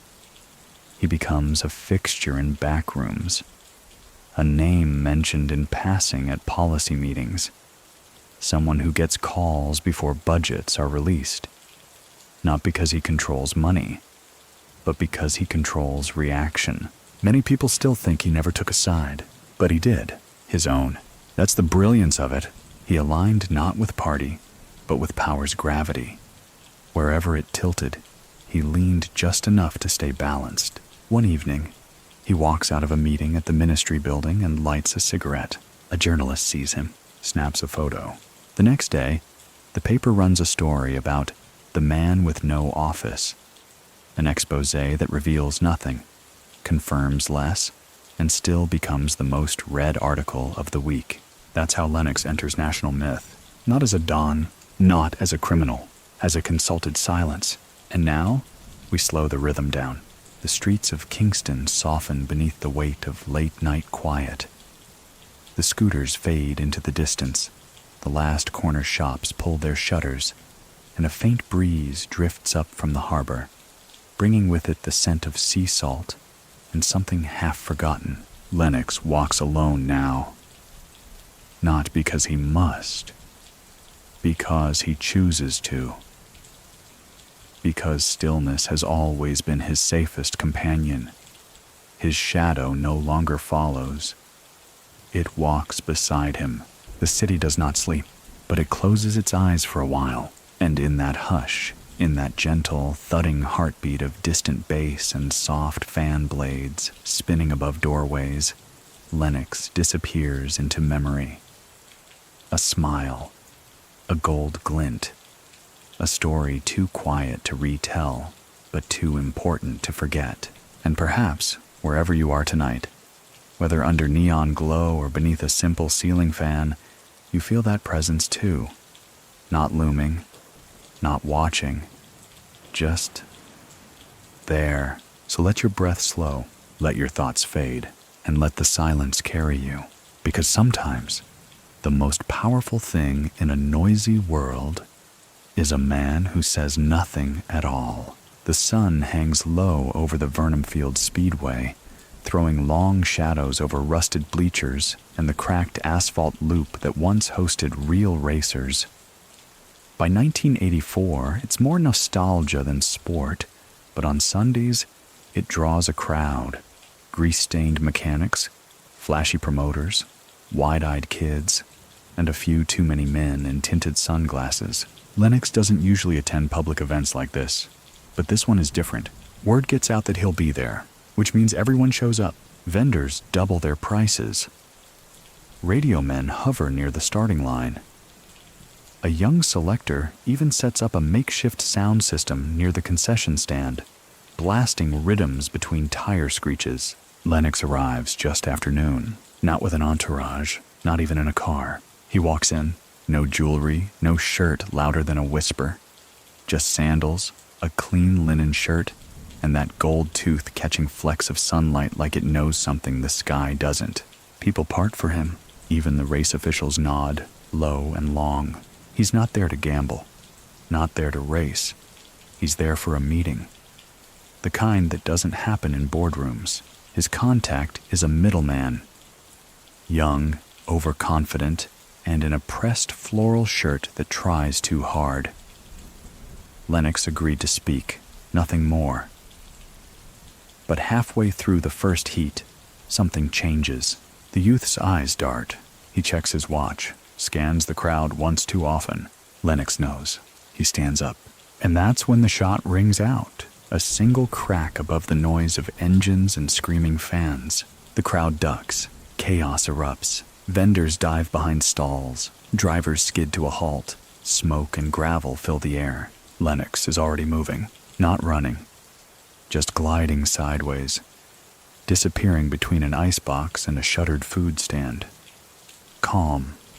Controlled. Untouched. The bullet? It misses. Barely. Hits a speaker instead, which explodes in a fizz of feedback and sparks. But that's not the part people remember. What they remember is what happens next. Within 2 minutes, the shooter is caught. Not by police, by 3 men from rival crews, all of whom shouldn't even be in the same space, let alone working together.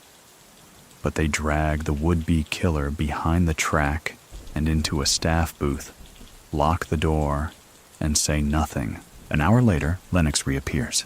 No stains, no limp, just that same linen shirt, still clean, as if he walked through the rain without getting wet.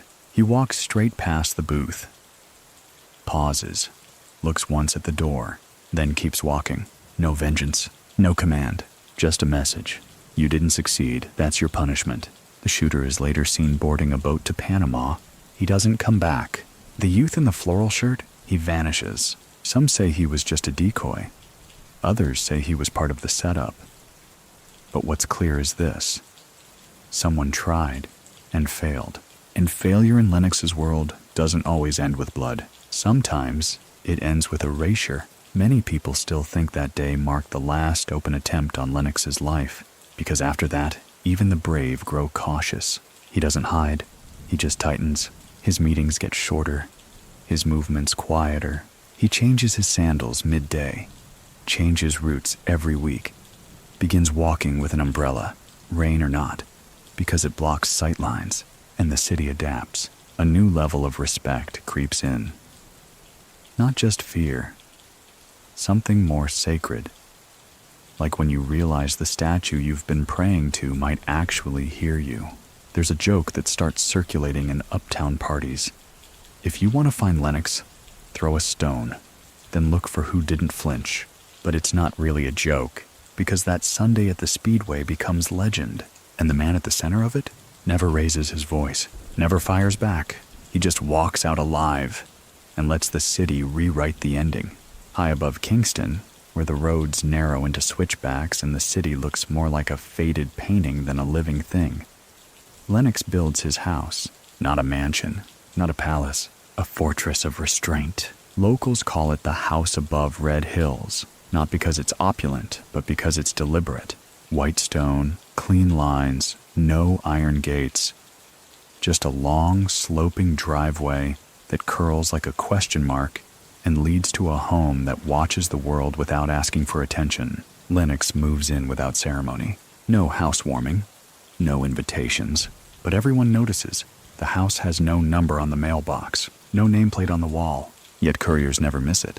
Journalists never find it. And somehow, there's always one cold bottle of Ting waiting in the fridge. You see, the house isn't about comfort. It's about visibility. From that height, Lennox can see the port, the city center, even the dusty track at the old speedway. He can watch who leaves, who arrives, who lingers too long at corners they shouldn't be near. There's a telescope in the study, not for stars, for patterns, and on the balcony, a single chair faces east. Every morning at 5 a.m., Lennox sits in it, doesn't write, doesn't speak, just watches. Because control isn't about acting fast, it's about noticing first. Inside the house there are no paintings, just maps, one of Kingston, pinned with colored thread and neat circles, one of the Caribbean coast, marked with dots and initials, and one that's always rolled up, never shown to guests. If there were guests, no one's sure what it depicts. Some say it's Miami, others say it's himself. An inventory of enemies, a list of names, a legacy sketched in silence. But the house is more than surveillance. It's a statement. It says, "I've seen enough chaos, I'm watching now." Many believe it's his retreat. Others say it's a trap, that if you're ever invited there, you've either just been recruited or warned. Either way, people don't refuse. There's one story, told quietly over dominoes, that a man once brought a gun into the house. No one heard the shot. But when he left, he was barefoot. The shoes were never recovered. More importantly, he left his watch, which Lennox never wore, just placed on the mantel. Still ticking. Still wrong by 4 minutes. And then there's the garden. You wouldn't expect it. But Lennox keeps a small patch of herbs. Thyme, scotch bonnet, callaloo. He tends it himself. Early mornings, before the city stirs. And though he never cooks, at least not publicly, there's always someone who receives a parcel from that garden, wrapped in brown paper, tied with twine. A gesture, sometimes forgiveness, sometimes a reminder, sometimes both. The guards? There are none, at least none visible. But ask the boy who tried to scale the west wall on a dare. He made it halfway up before something, a bird, a motion light, a chill, made him stop. He went home and never spoke about it again. Now, when people mention the house, they do it with reverence. Not because it's beautiful, because it exists, and because it belongs to a man who never asked for power, only for position. From that vantage point, he doesn't need microphones. The city speaks loudly enough, and he hears it all. So what do you think? Can a house be a weapon? A message? A mirror? In Lennox's world, it's all three, because while others fight for kingdoms they can barely manage, he builds a place above it all, quiet, watching, patient.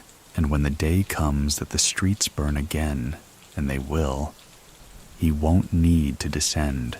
He'll already know who lit the match.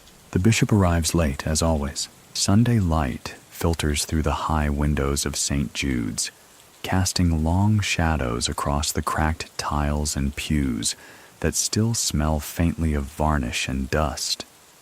It's not quite a cathedral, but it's older than most buildings in West Kingston, and its silence carries weight. Lennox is already there, sitting in the third pew from the front, left side, head slightly bowed, not in prayer, in thought. He doesn't come to church for salvation. He comes for information. Because Sunday service is the one place people still speak honestly about sickness, about loss, about who hasn't been seen since Tuesday. And then there's Bishop Clement, a barrel-chested man with slow hands and a voice like river gravel. He's no fool. He's seen men like Lennox before, draped in myth and menace. But he's also seen truth break through harder men. They used to ignore each other. Now they play dominoes, not often. Once a month. Maybe less. Always in the side room behind the pulpit, where the window sticks halfway open, and you can hear goats braying from the alley behind the bakery. No one watches them. No one dares. It started with a funeral. An unremarkable one. For a vendor woman who sold callaloo and stories in equal measure.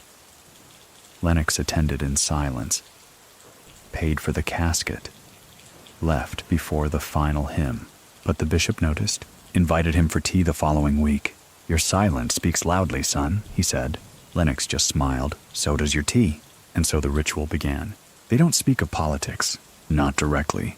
They talk about weather, about lost youth, about psalms that never make it to Sunday readings. But it's what they don't say that matters. The bishop once set a single domino on the table, blank on both ends. "People forget," he said, "that nothing can also be a beginning." Lennox tapped the table once. They understood each other. That's the strange thing. They're rivals in a way. The bishop deals in redemption. Lennox in reality. The bishop calls for faith. Lennox banks on patterns. But both men know everyone's lying to someone, so it becomes a game. The bishop says, "We lost another boy last night." Lennox says nothing. The bishop continues, "But I hear some men are returning things they never stole." A pause. A soft laugh. Lennox replies, "People rediscover morality in strange places." "Or fear," the bishop adds. Another pause. And then dominoes resume. There's tension in these meetings, but not hostility. Challenge. Mutual curiosity. And over time, Lennox starts leaving small things behind. A newspaper clipping, a train schedule, a pressed flower, each with meaning. The bishop never asks, just files them away in a black folder marked lessons. One day, Lennox brings a gift, a chessboard. It's hand-carved, thick squares, no pieces. "Why no kings?" the bishop asks, lifting the lid. Lennox says, "Some games end before they're played." Many people still think these meetings were negotiations, that Lennox used the church to broker peace. But others believe it was deeper, that he sought something even he couldn't name, a counterweight to himself. After all, when a man becomes myth, he needs someone who still calls him mortal, and the bishop never feared him. He challenged him. One morning, after a particularly long session, the bishop reaches across the table. "You know," he says, "if you ever choose to dance, you might surprise yourself." Lennox looks up, smiles, but doesn't reply. Instead, he places one domino down. Blank, blank, a mirror of the first. The bishop blinks, and just for a moment his breath catches, because now the game is equal. So what do you think? Can two men on opposite paths walk parallel long enough to see themselves in each other? Or are they just waiting for the other to stumble first? Because one speaks to God, and the other listens to the city, and somewhere in between, over dominoes, sweat, and silent truths, they both confess. Late at night, when the city sleeps restlessly under the weight of unspoken debts and unpaid favors, a different kind of message drifts through Kingston. Not in envelopes, not in whispers, but over the airwaves, CB radios, shortwave, ham, even pirate frequencies bleeding into church broadcasts and weather reports. It's not random. It's Lennox. Not his voice, of course, he never speaks on air, but his system? It hums across Jamaica like a slow, invisible river. You see, early on, Lennox realized something most criminals didn't. The street can't be trusted with memory. People forget. People lie. Paper burns. But radio? Radio moves. And more importantly, radio records. He starts small, encrypted messages disguised as sermon intros. Psalm 31, chapter 12. Read twice tonight. Twice. To the average ear, nothing. But to someone listening, that's a location, a time, a number to double and match to a safe house's back door. Soon, gospel DJs unknowingly broadcast instructions wrapped in scripture. Soca stations occasionally play a strange song with a missing chorus, code for a delayed shipment. And on Sunday evenings, one woman reads poetry in patois that no one really understands. Until a warehouse clears out the next day. The brilliance isn't the code, it's the normalcy. Lennox didn't invent smuggling. He made it sound like background noise, and that's what makes it unstoppable. One man, an old CB enthusiast named Mervyn, figures it out. Not all of it. Just enough. He tries to leverage what he knows. Threatens a selector over a game of dominoes. Says he'll spill the rhythm to Babylon.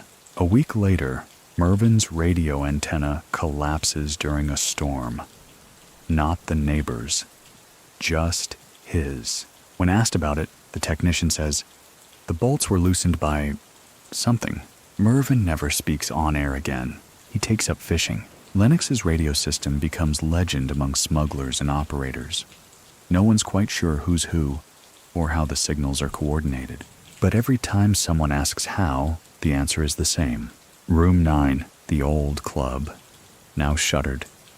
Dusty windows, boarded side door, but sometimes, just before dawn, a faint red light flickers behind the glass. Inside, a modified radio stack, a couch no one sits on, a board with chalk numbers that erase themselves daily. It's not manned, not visibly, but it works. And then there's the ledger. Not a book, not digital, a pattern. You pay Lennox not in cash, but in decibels. You host a party. You spin the right track second. You send a coded shout-out during a traffic report. You delay your commercial break by 23 seconds on a Tuesday. He hears it, and if he doesn't, that's the problem. There's a tale about a station manager who dropped one of Lennox's coded broadcasts for a paid advertisement. A car dealership, no less. The next morning, his building's power cuts mysteriously. Only his, only the studio. The ad never runs again. Some say Lennox ran wires beneath the entire city. Others believe he had a man at every station. But many people still think the most dangerous wire was in your mind. Because once you think Lennox is listening, you start hearing him everywhere. In static, in silence, in between tracks where the bass should drop but doesn't. So what do you think? Can an empire be run on sound alone? Can fear transmit at kilohertz? In Kingston it seems so, because even now, older DJs still pause before playing certain songs, double-check the track list, touch their earpiece, and ask, second track okay, right? As if someone might be listening, and somewhere up in Red Hills, maybe someone is, not responding, not broadcasting, just hearing, and letting the city move to its quietest beat. The first two disappear quietly. They're Colombian. Or at least that's what the man in the nightclub whispers over his glass of rum. Suitcases, slick hair, no patience. They arrive in Kingston asking for meetings, very specific ones, with Lennox, not with a crew, not with an intermediary. Him. They flash cash, talk fast, drop names that don't belong here, names that echo too loudly in narrow alleys. Most people would be flattered. Lennox isn't most people. He agrees to a meeting on neutral ground, a quiet seafood spot near Port Royal, the kind with more flies than chairs, where the fish is always fresh because the fridge is broken and everything must be cooked today. The Colombians never show, not to the restaurant, not back to their hotel, not to the second meeting they tried to reschedule after someone clearly warned them. They vanish, just gone. No reports, no noise. Their car is found parked near a public beach, empty, clean. One sandaled footprint too small for either of them. And that's when Miami starts asking questions, because the Colombians weren't alone. They were part of something larger. A distribution network looking to cut costs by using Jamaican routes. And they wanted Lennox's triangle. Cuba, Kingston, Miami. They thought he'd sell. He didn't. Instead, he refused without words, and that kind of silence, it travels fast. By the following week, someone from Little Havana flies in to clean it up. No fanfare. Just a man in white slacks who checks into the Pegasus Hotel and starts asking not so quietly about the Don with the gold tooth. Within 48 hours, he checks out. A trail of cigars, folded newspapers, and a single business card left in a rum glass. It reads, "No vacancy." No one sees him again. From that moment on, the foreign hands pull back. Slightly, respectfully. But tension rises. Lennox doesn't change his pace. Doesn't increase security. He doesn't even stop going to room 9 on Thursdays. But his circle tightens. Phone calls become glances.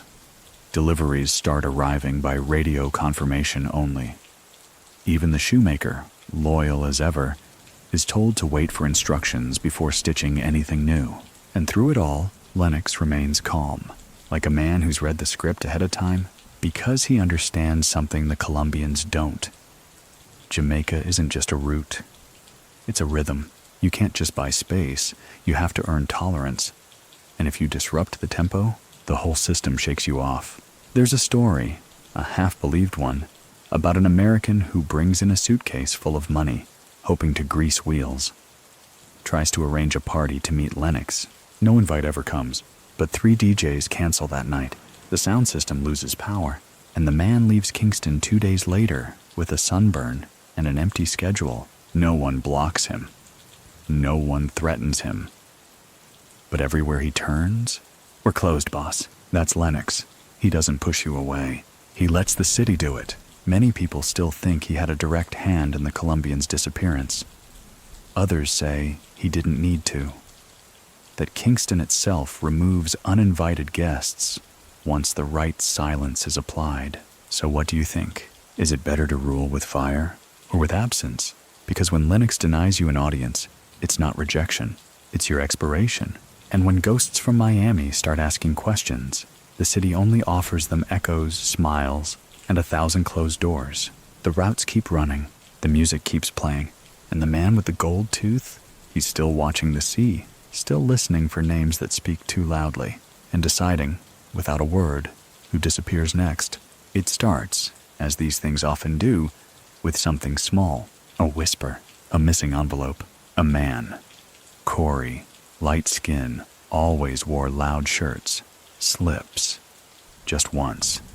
Not in the street, not in a club, but in the wrong living room, with the wrong woman. After too many drinks and too much confidence, he mentions a shipment, says it's scheduled, mentions Red Hills, mentions a name, not his, Lennox's. The woman smiles, nods, laughs politely. She leaves early. The next day, that name makes it into the wrong conversation, and the silence breaks. Not a shatter, not a crash, a hairline fracture. And that's enough. Because Lennox's world runs on one thing, containment. His system is built to bend, never snap. But all systems, no matter how quiet, have limits. And now someone's speaking, not openly, not obviously, but just enough to tilt the balance. A customs officer makes a passing comment at a bar. A DJ pulls a track mid-spin, stuttering, saying, "Me hear too much already."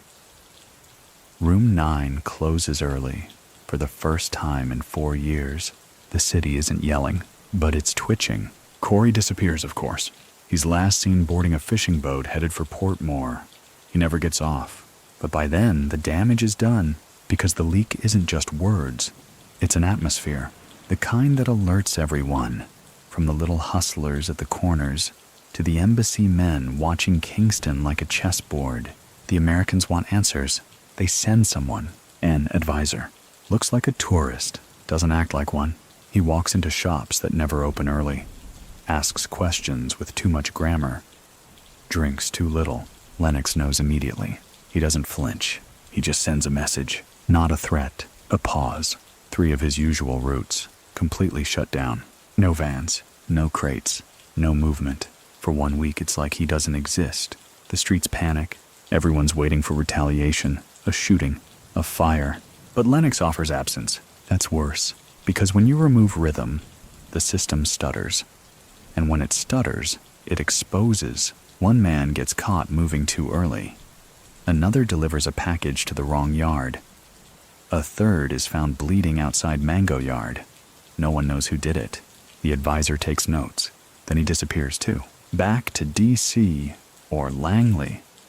or wherever people like him go when they realize they've stepped into something older than their playbook. But the leak, it doesn't end there, because even though Lennox regains control, the idea has escaped that he can be found, named, discussed. That's dangerous, so he adapts. The inner circle tightens. Codes are replaced. Room 9 becomes mobile. The shoemaker starts speaking in riddles. Even the bishop gets a new signal phrase during domino nights. Have you read Exodus lately? People start disappearing with more regularity. Not violently, not obviously, just removed. A selector is found living in Mandeville under a new name. A runner is spotted cleaning windows in Cayman. One old associate now sells insurance in Canada. Doesn't blink when asked about Jamaica. And through all this, Lennox does what he always does. He listens, waits, learns. He starts using mirrors. People who act in his name but have no real access. The illusion holds, but the fracture is still there. So what do you think? Can a man survive exposure by retreating deeper? Can myth recover from being mapped? Because Lennox is no longer just a whisper. Now he's a risk file, a name on a desk, a photo in a drawer. But what they don't understand is that photo's already outdated. Because the real Lennox, he's already 3 steps away, watching who's watching him, and waiting for the next whisper to become silence again. It happens in the early morning hours, while most of the city still dreams. If it dares to dream at all. The old sugar pier down by Greenwich Town, abandoned for years, rusting into the sea like a half-drowned skeleton, catches fire. No alarms, no sirens. Just a faint glow rising behind a row of derelict buildings, then flames licking skyward like someone lighting a slow, deliberate match. Locals gather. They whisper. Because everyone knows that pier hasn't mattered in decades, but something about this fire feels too organized. And when Lennox hears, he doesn't blink. He was expecting it, because that pier, it wasn't just a burned-out shell. It was a cover. Behind the collapsed warehouses, beneath the tilted stacks of broken pallets, there was something else. A tunnel. Nothing elaborate. No cinematic staircases or neon-lit bunkers. Just a narrow, dug-out path beneath a loading platform, connecting to the remains of a storm drain that led into the canal. It was used sparingly, quietly, a last-ditch route for moving things when all else failed, especially when the radios went dead or the clubs were being watched. It was Lennox's escape hatch, not from danger, from visibility. So when it burned, it wasn't sabotage, it was strategy. He set it alight, not personally. He wouldn't touch a match, but someone did, on his word. Because fire, when controlled, isn't destruction, it's reset. The authorities arrive late. As always, they take photos. They scribble in notebooks. They shake their heads and mutter about vagrants, faulty wiring, kids with lighters. But someone, a young officer with too much curiosity, starts asking questions. Why no squatters were found inside? Why the floorboards had been pulled up neatly, stacked to one side? Why the one remaining generator had been removed days before the blaze? No answers, just ash. Meanwhile, Lennox is nowhere near the fire. He's sitting in the back room of a fruit stall in Halfway Tree, watching a tiny black and white television fuzz through a game show. A fan rattles overhead. He sips carrot juice, says nothing, because this isn't loss, it's reduction. The network had grown too big, too exposed. It needed pruning, and what better way to signal the change than with a visible erasure? A fire. Lennox understands the power of gesture, that sometimes you don't protect your assets. You burn them, so people stop looking there. That pier was a decoy now. But to make it believable, it had to go. People call it the sugar fire. The name sticks. They say it was an accident. They say it was insurance fraud. They say it was revenge. But many people still think Lennox lit it himself. Not because he had to, but because he wanted the story to start over. The next week, an old man finds a piece of copper wire half buried near the pier's edge. Just long enough to notice. Just twisted enough to mean something to the right eyes. He takes it to a DJ. The DJ plays a track he hasn't played in 2 years. The streets hum again. New routes open. The game changes. And Lennox? He pulls back. Less movement. Fewer meetings. No appearances at Blue Moon or Mango Yard. The absence is loud. People speculate. Is he dead? Did he run? Is the fire a funeral? But the old hands know better. They know that pulling back isn't retreat. It's coiling. It's breath before the strike. So what do you think? Can fire be a form of silence? Can a man erase his own footsteps by scorching the trail? Because Lennox never needed a peer. He needed people to believe he did. Now they do, and they've stopped looking. Which means he's free to move again. There's no parade, no press, just a Tuesday. Hot, humid, still, and by dusk Lennox is gone. No one sees him leave. No bags, no send-off, not even a car. One moment, he's present. Part of the city's weight, its rhythm. The next, absence, but not the kind that panics people, the kind that confuses them. His house above Red Hills remains untouched. The chair on the balcony is still warm the following morning, as if he just stepped inside for water, but no one answers the bell. The bishop stops by midweek, leaves a folded piece of paper tucked between two dominoes on the patio. It's gone the next day.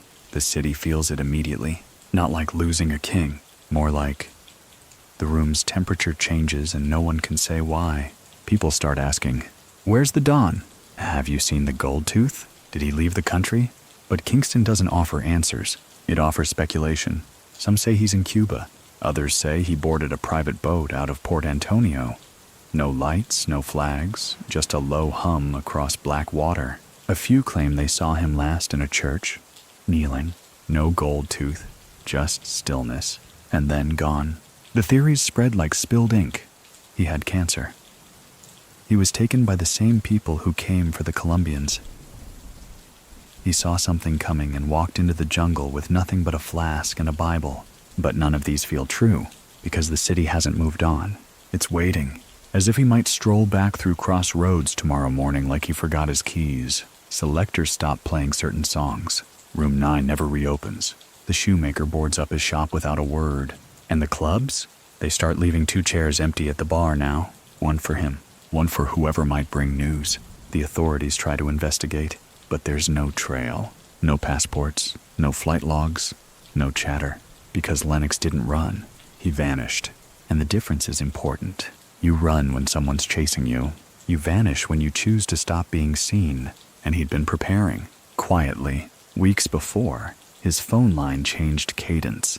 Calls dropped off, then returned with new codes. One of the couriers said Lennox told him cryptically, "If you don't recognize the rhythm, don't follow the sound." The rhythm is gone now. No second tracks, no coded sermons, no messages buried in rhythm or rain.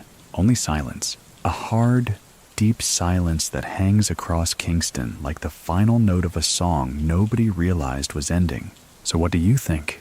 Did he board a plane under a fake name? Did he retire under a new sky? Or did he step into the city's shadow, becoming part of it for good? Because sometimes when you control everything, leaving is the final move. And Lennox? He always played for the long game. Now his absence is louder than his presence ever was. And everyone, friend, foe, follower, is left staring at the space he used to fill, asking themselves the same quiet question. Was he ever really here? The statue appears 3 months later. No announcement, no artist's name, no plaque, just there. One foggy morning, it stands quietly in Emancipation Park, behind the banyan trees, not far from the benches where men argue about cricket and old women pray with their eyes open. It's small, not the towering bronze figures the city usually favors.